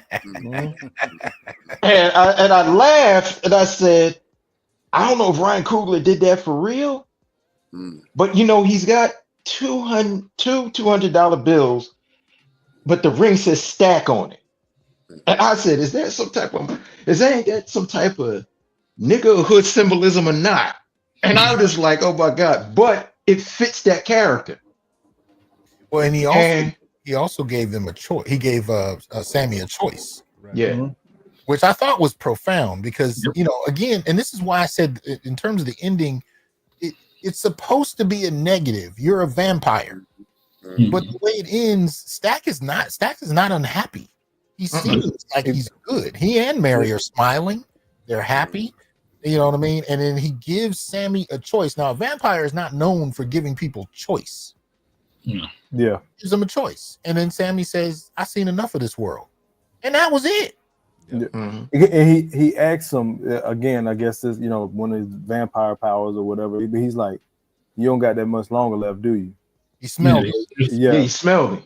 Yeah, he was like, you sure you don't want this still? He's like, I can help. Still I can help you out, cuz. Yep.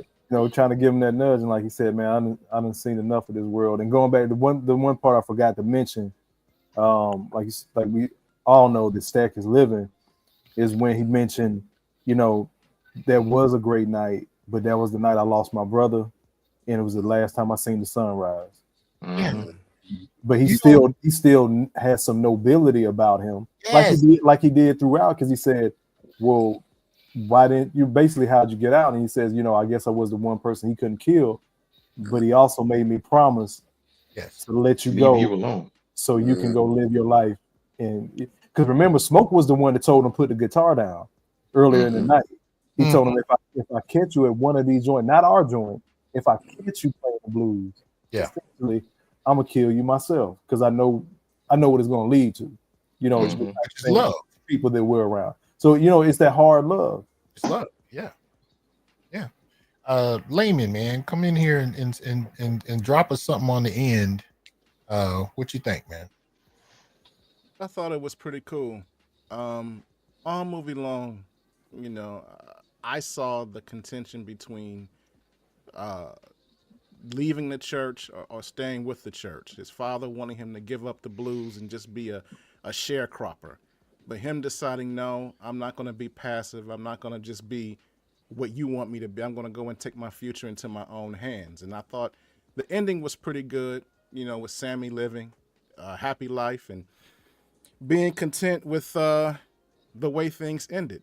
But, my shout out, I really loved, I don't want to get too off the narrative, but I really thought it was interesting, the casting of Miles Canton, because I had never seen him before. I was like, why did this newcomer get this job? And so I was looking him up. And the thing that's so interesting about his casting is that he's actually the son of a popular gospel singer. Oh, wow. Yeah, his mother sung for Hezekiah Walker.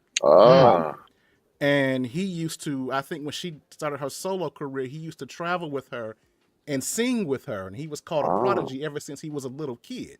Wow. So it's interesting to me that I say he has to be the perfect casting for this role, because there has to be some parallels between that character and himself. The church tradition, the blues. Doc, can I give one shout out for the ending scene? Okay. Shout out to Buddy Guy playing the elder Sammy. Yep. Oh, okay. A real blues man. Oh yeah. Okay. And you can see Ryan Coogler showing love to one of the greats of the past. And if you said that to somebody if you said that to a younger person of this time, I said, that's a real blues man. That's a legend right there. A lot of people wouldn't know that. Yeah. But then it was just amazing that he was showing, like how you said, you're showing your book ending and you're showing the past, the present, and the future. And you're showing this icon who's playing this man who's a blues legend, but then he's playing a fictional one too. And that was just awesome right there. Okay. Well, let me I'll show y'all something real quick. This is I mentioned this earlier. This is Antonio Moore on Twitter, or X. I keep forgetting to call it X, but I don't anyway. So he drops a few words about it, and I don't know. Can you guys let me see if I can enlarge it a bit. But I'll be brief with this. Hopefully you can see that. So he says Sinners 2 out of 10. Needed a lot because it was scattered. A movie about ownerships where blacks don't own the store. Sinners has plenty of ambition, but its pervasive messiness undercuts the many things it wants to do and say. And this is actually an article from the Daily Beast, and I'll probably bring that up in a second. But he offers a couple of points of critique. So here, in terms of the woman who plays Annie, she's a Nigerian-born British actress. So he kind of talked. Now this is the same. She was in what's the Lovecraft Country? Thank you. Yes. Yeah. We reviewed that together here. She was in Lovecraft Country, and of course she was in the MCU, whatnot. But he drops a few words about her playing a role, and there's food for thought here. I'm sure he's going to do a show where he delves into it. But he says, how many roles in a year, or for that matter, even a decade, does a black female with this look get casted to play the love interest of a Hollywood leading actor like Jordan? Maybe once a decade, and you still can't cast an American descendant of slavery actress that can't get a role and has been out here auditioning. And this movie is about Ado's life. He says, then in the script, you learn or lean it on there being two of Jordan's character and the other one basically being in love with a nearly white woman. Now, I will say this much: when you go back to Ray with Jamie Foxx, the woman that played his mother was, in my opinion, perfect. She was absolutely perfect. And I have to say I agree when it comes to roles about Ado's life. It bothers me to not be able to see Ado's actors who I know don't have roles that they can play often be able to play those roles. Now I think she did a good job, but that's not the point. The point on the table is, should this have gone to an Ado's woman who might have been able to play that with that kind of background. So that's on the table. I'm just going to share with you a few of his thoughts, and you guys can respond how you see fit. I'm just going to give you a couple. There's like one or two more. He talks about he talks about the Black and Chinese relationship in the Deep South at that time. And he says, teenager Linda Wing explains how even though she grew up with Black people, her family doesn't want her to date Black boys. Her speech pattern, interestingly, is not only Southern, but it is Black and Southern. And she says she has nothing against Black folks. She grew up with Black folks, but her reality is that she don't have nobody to be with. The color line of the society and her family's insistence that she not become immersed in the Black community leaves her lonely. So he's talking about the tension between the Chinese and Black folks in the South. And then, of course, he brings up this part here with Jonathan Majors, who was supposed to play the second twin. He says could have helped it limp a bit. He didn't need Jordan playing the same person twice. Smoke and Stack are delineated by the color of their attire. He kind of goes through that. So this is one of the critiques apparently that somebody raised. Yet aside from the superficial differences, they're mostly the same, and Sinners suffers for it because Smoke and Stack are so alike. Jordan is basically giving the same performance twice, thereby calling into question the necessity of the film's central CGI-enabled gimmick. I didn't agree with that. I don't agree with it either. Exactly. Well, let me see if there's one more, and then y'all can dive in and respond. So he talks about Jonathan Majors originally cast, was dropped from the project. I thought there might have been one more, but I don't think so. I think that was it. So, so any thoughts about any of that? First of all, he's entitled to his opinion. I can say that. You said what? I said he's entitled to his opinion. I can say that much. I do disagree with it vehemently. I'm a big proponent of Jonathan Majors as being a great actor that I want to make sure is still having a career. But him not being in this movie didn't ruin it, and me crying about him not being in the movie is not taking anything away from the movie. I still think Michael B. Jordan is a great actor, and he did a great job playing two roles. Yes, he did. Now, if he wants to say that they're only delineated by different colors, how else do you delineate twins on screen in a visual medium? I seem to remember Jean-Claude Van Damme doing a movie about twins, and it wasn't delineated by a crappy accent and long hair. Like, come on. Like, I'm laughing about this when you started reading it initially because it goes back to the point I make about, Caucasian commenters on Black films and stuff like that. Yeah. If you want to complain, you can find anything to complain about. We went through this in dealing with Brave New World. If you want to complain, you can find anything to complain about. Do I care that one role of Annie didn't go to an Ados woman? Not necessarily. This woman is a good actor too. Yeah. She's still Black in some senses. Yeah, she's European born, but does that mean we have to throw out all Black Europeans now? Just because? Look, man, some of this seems ridiculous to me to level this kind of criticism on a movie by an Ados man that you're tearing down right now. I don't get it. Any thoughts about the statement?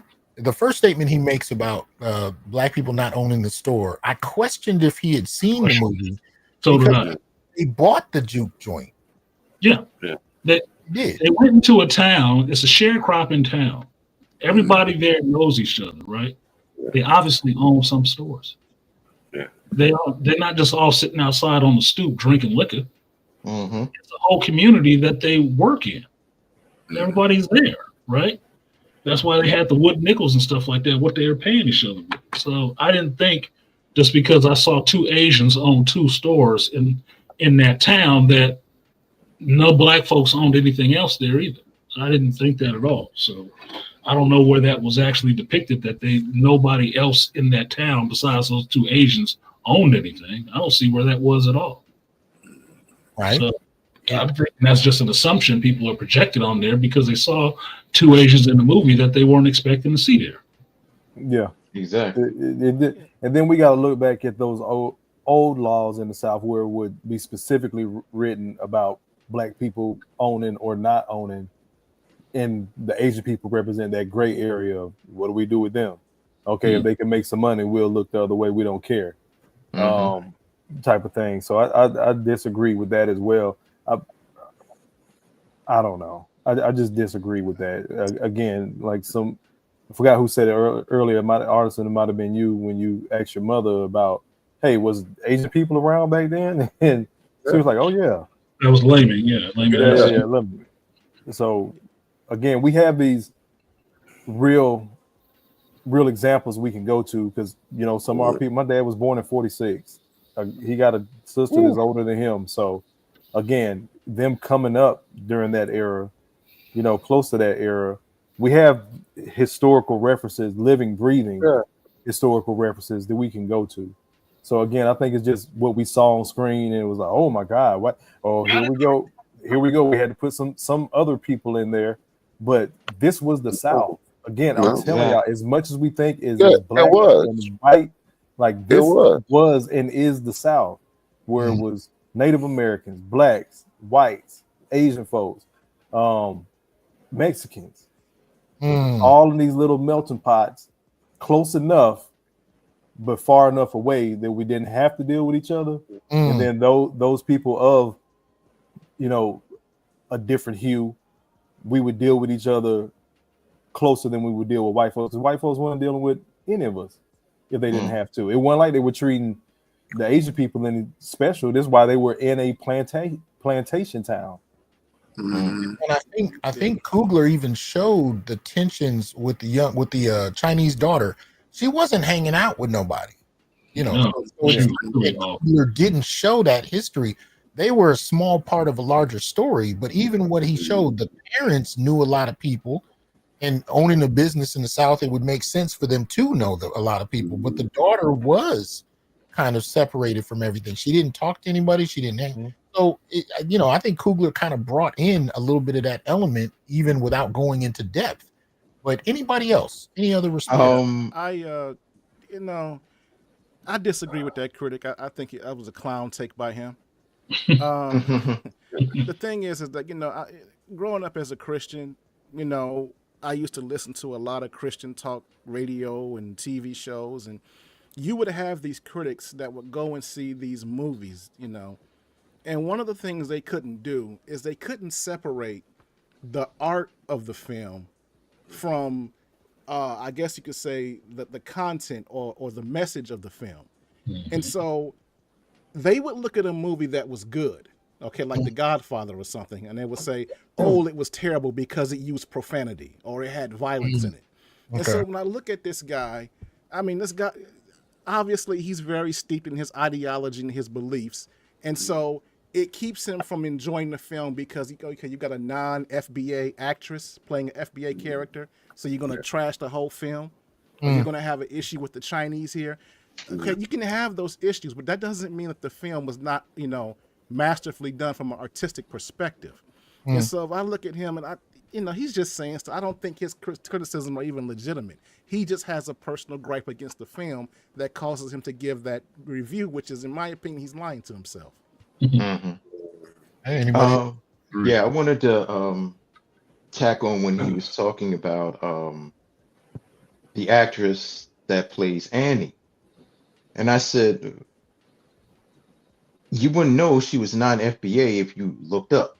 You know what I mean? Right. If you really looked up, and I said, doesn't matter.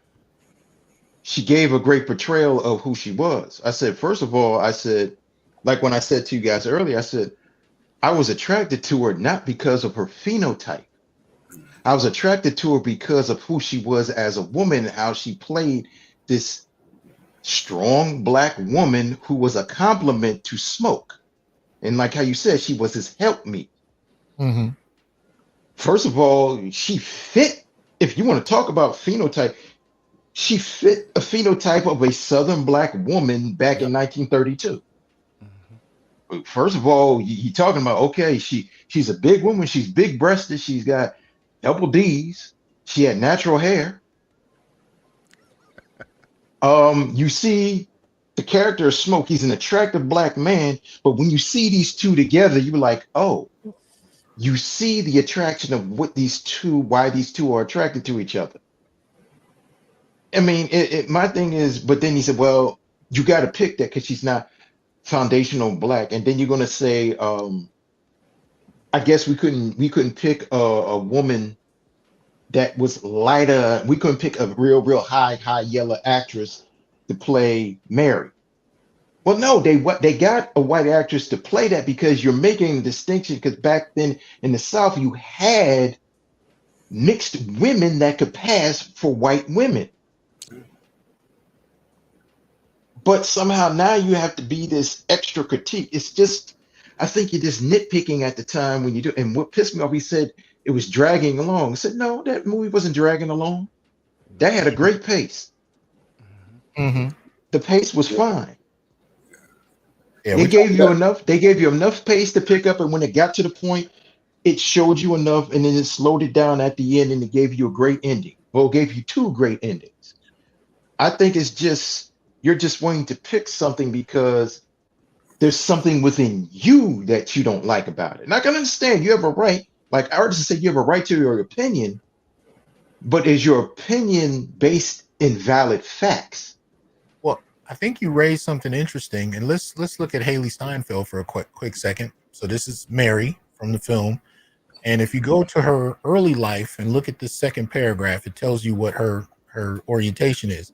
Steinfeld's father is Jewish, her mother's Christian. She said that she celebrates it all. Her maternal grandfather, Ricardo Domison, was half Filipino and half African American descendant.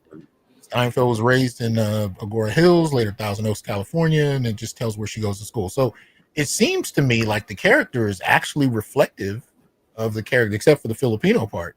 But it's not something you can actually look at her and say, "Oh yeah, she's part Filipino." But in terms of that kind of mixture, it seems fairly accurate to the character. Mm-hmm. I think tone has become, or shall I say, is a fundamentalist man. You know what I mean? When it comes down to his perspective, you know what I mean, and he's become too sectarian in terms of the way he sees things. I mean, he wants. I just think Tone doesn't like entertainment. Period. You know what I mean? So he's going to, even with a film that it has so many layers to it, as Sinners does, and so many cultural elements there that we don't typically see in film. Okay, he's just not gonna like it. You know what I mean? If it's not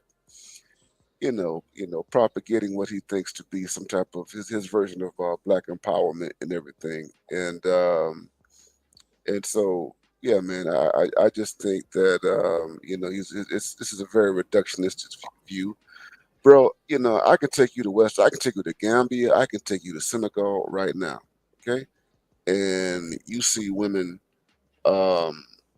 like the black chick, the black woman who played that part, man, and it blow your socks off, and you could cast them, in any black American uh, uh, role and what have you. You know what I mean? I get the concern that he has, but I mean, if we look alike, if you get the aesthetic, I mean, if you look at black women from the past, and you look at the optics of that this woman, you know, has, man. I mean, she was there. She was that is it.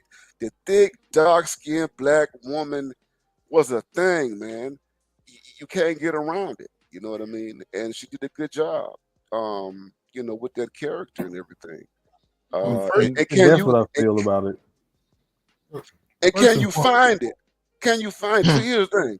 I'm thinking about what actresses. I don't know. I don't know. Maybe you guys might know.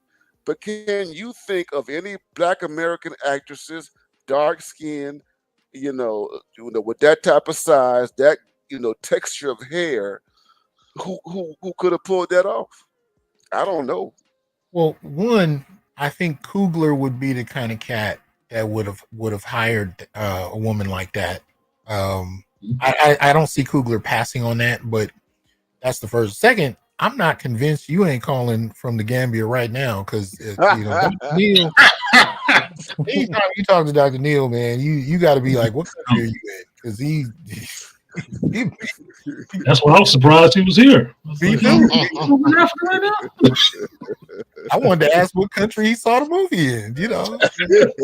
But look, he might be packing his bags as we speak. Oh man, if he ain't unpacking them, Exactly.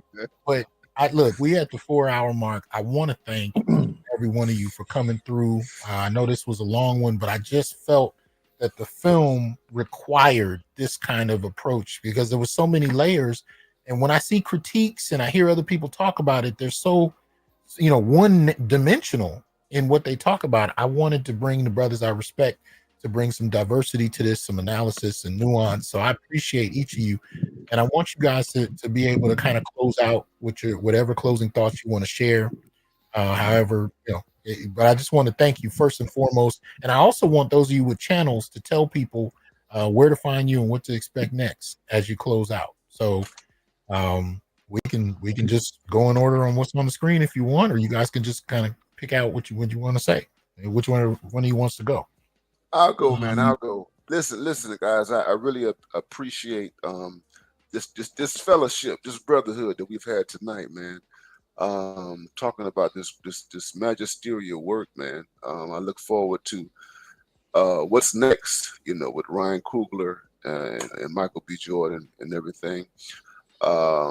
This film was very moving for me. Like I said, the second time I watched it, I was very emotional. I just put it like that. You know what I mean?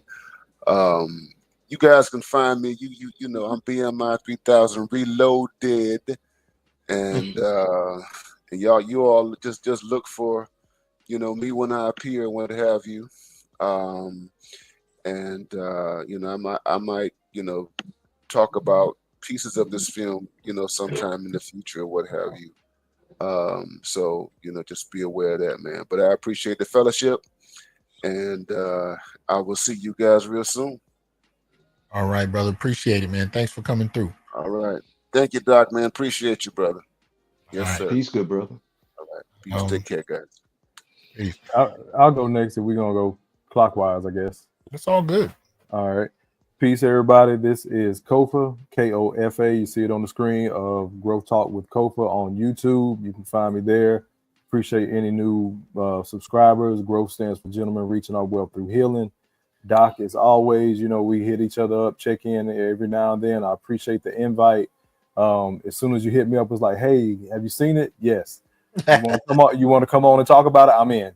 I think I text you right back. So I have not been this excited to see a film since Black Panther, and it really just hit me today that, again, it was another Coogler, Michael B. Jordan project. Yeah, I have not been this excited since that first Black Panther, and it really just hit me today.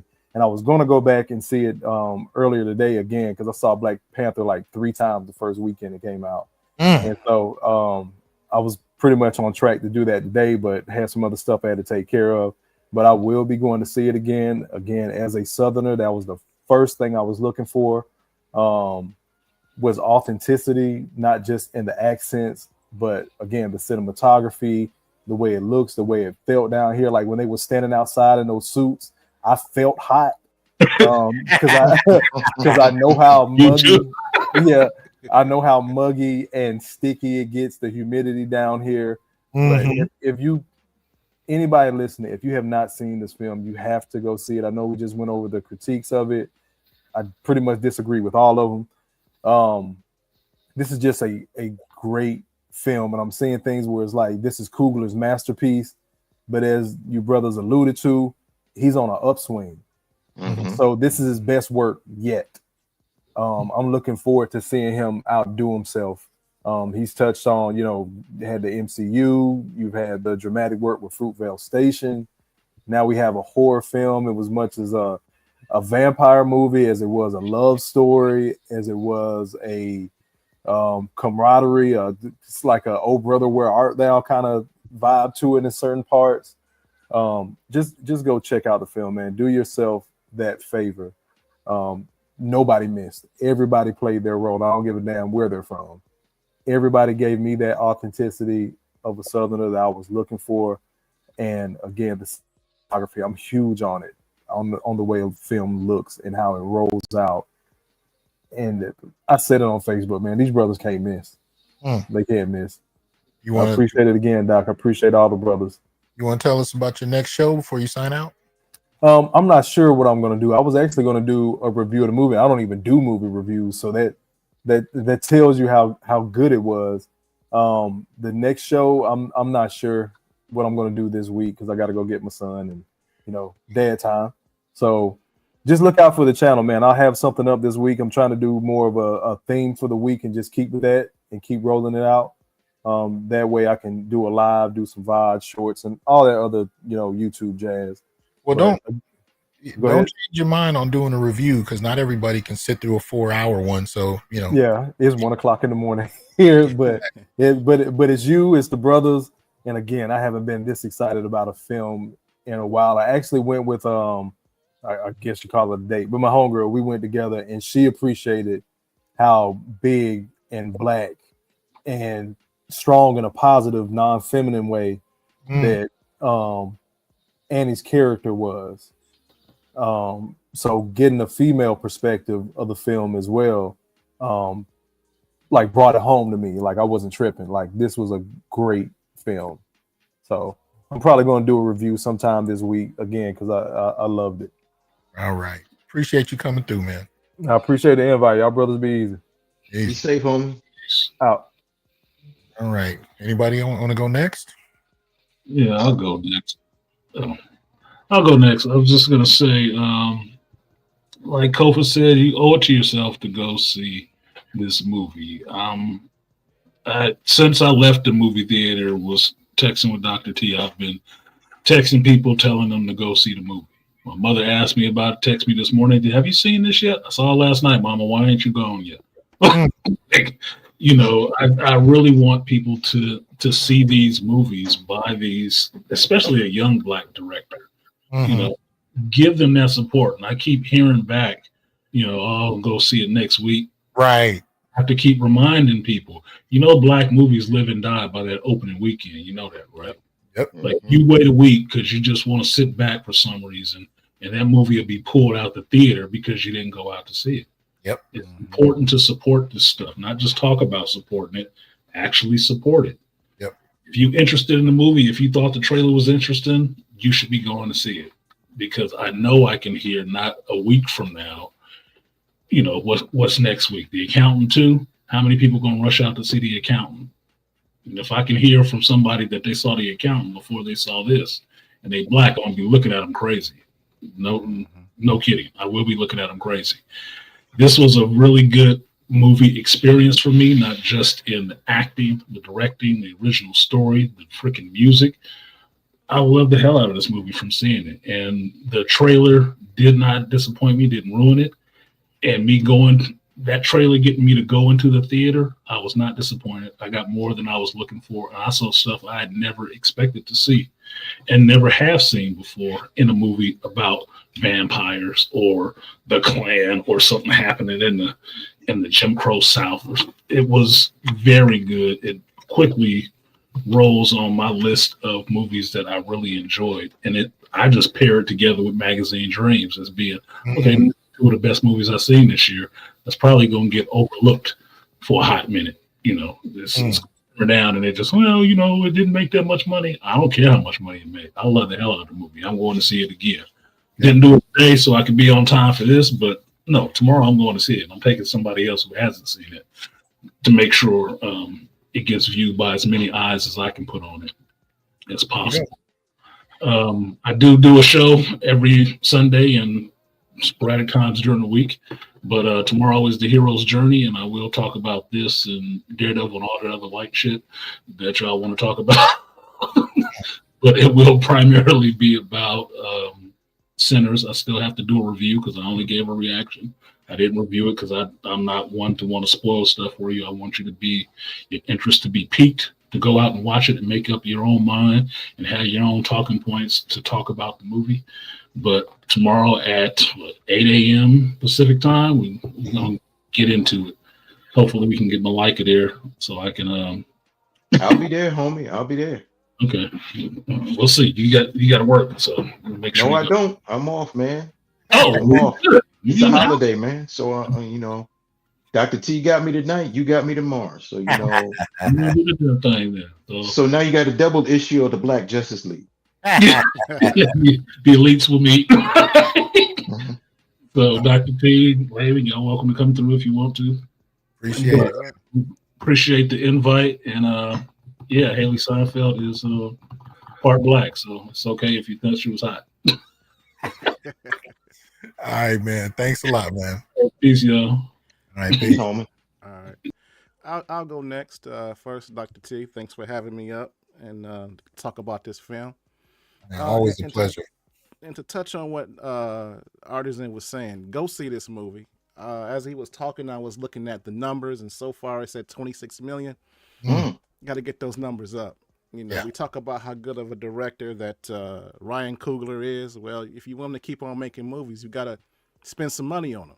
Yes, sir. And to touch on what you were saying earlier on Facebook, Dr. T, we were asking this is going to be another wave of a Black Renaissance in cinema. And when I was coming up, I was watching Spike Lee and I was watching Robert Townsend. I was looking at the stuff that Eddie Murphy was doing and going on to the John Singleton era and the Hughes brothers and all those movie makers that were coming out in the 90s, and it was looking great. And we got into the 2000s with Love Jones and Love and Basketball and all those great movies. Then that dude with the dress showed up, Tyler Perry, and he just sucked all the air out the room. And it just seemed like we've been in that bad halo for like a decade, But it's good to see, Ryan Coogler come along. We talked about Magazine Dreams. I forgot the brother who directed that movie. Yeah. And, Steve McQueen. I did the movie Widows on my channel. He's a talented director. Matter of fact, he's got a Denzel Washington movie coming up in a couple of years, I do believe. So, yeah, I do think we're in the Black Renaissance, and I think that's a good thing. Yeah. But, I got a YouTube channel. It's Layman's Journal. That's right. You can get there either by searching it on YouTube. As a matter of fact, you can just go to laymansjournal.com and it'll redirect you to my YouTube channel. But, I'm at 19.2 and I'm trying to get to 20,000. So if you haven't already, please subscribe. Yep. And I got a project coming up that I'm in the early stages of. I think I'm going to break down that FX miniseries called The Teacher. Because I really want to get into this whole thing with adult women preying on teenage boys. And I thought that series did a great job. So that'll be my next project. All right. Well, I keep a log on my Facebook page of women who've been caught teaching, and exploiting younger boys. So if you want to use any of that, jump in it, man. Plenty of examples. But thank you so much, man. And y'all, like I said, support the Layman's Journal channel. Brother's doing some outstanding work, so I appreciate you for coming. I know it's late, but thank you. Absolutely. Anytime, Doc. All right, man. Peace. Peace, homie. Now, Malaika, I am actually going to catch the late showing in about 15 minutes, so I'm gonna catch one, but I want to hear your closing thoughts on this. Like I text you and Artisan when I got out of the movie theater, 10 out of 10. And I even said that to Artisan and other people about Magazine Dreams. So these are two films with Black people in it, and it's 10 out of 10. And I rarely give 10 out of 10s for being a cinephile. Right. And I'm not doing this because these are Black films. I said, no, these are films that were well directed and well acted. Brothers and sisters, go see this film and tell your people around you to go see this film because you will be entertained, but also you'll be educated. And Ryan Coogler knows how to hit a lot of beats of education.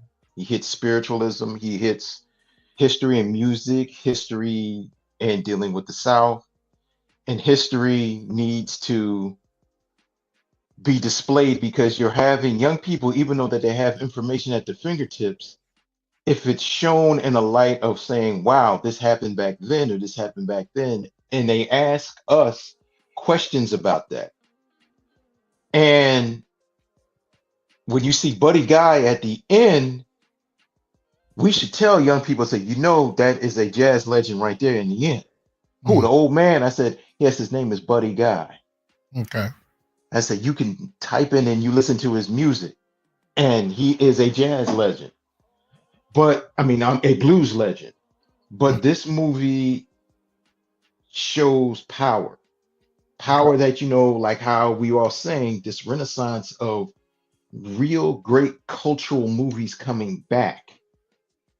And Ryan Coogler is showing that he has this gravitas and he's putting awesome movies out, but he's gathering an abundance of great talent.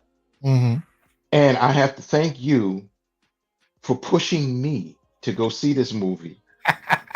No, and this is not funny. No, but I'm saying this because we have to support our people.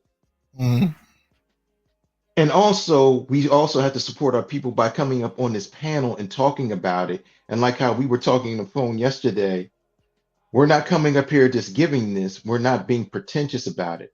We're talking about it from 6 point of views. And we're giving it by all different views, but also you have Dr. Neal bringing it down in a also academic level by speaking about history of blues, history of religion, but especially Southern religion. And we're all showing love for this movie. And even people in the chat are giving love about this movie. But you also have this platform.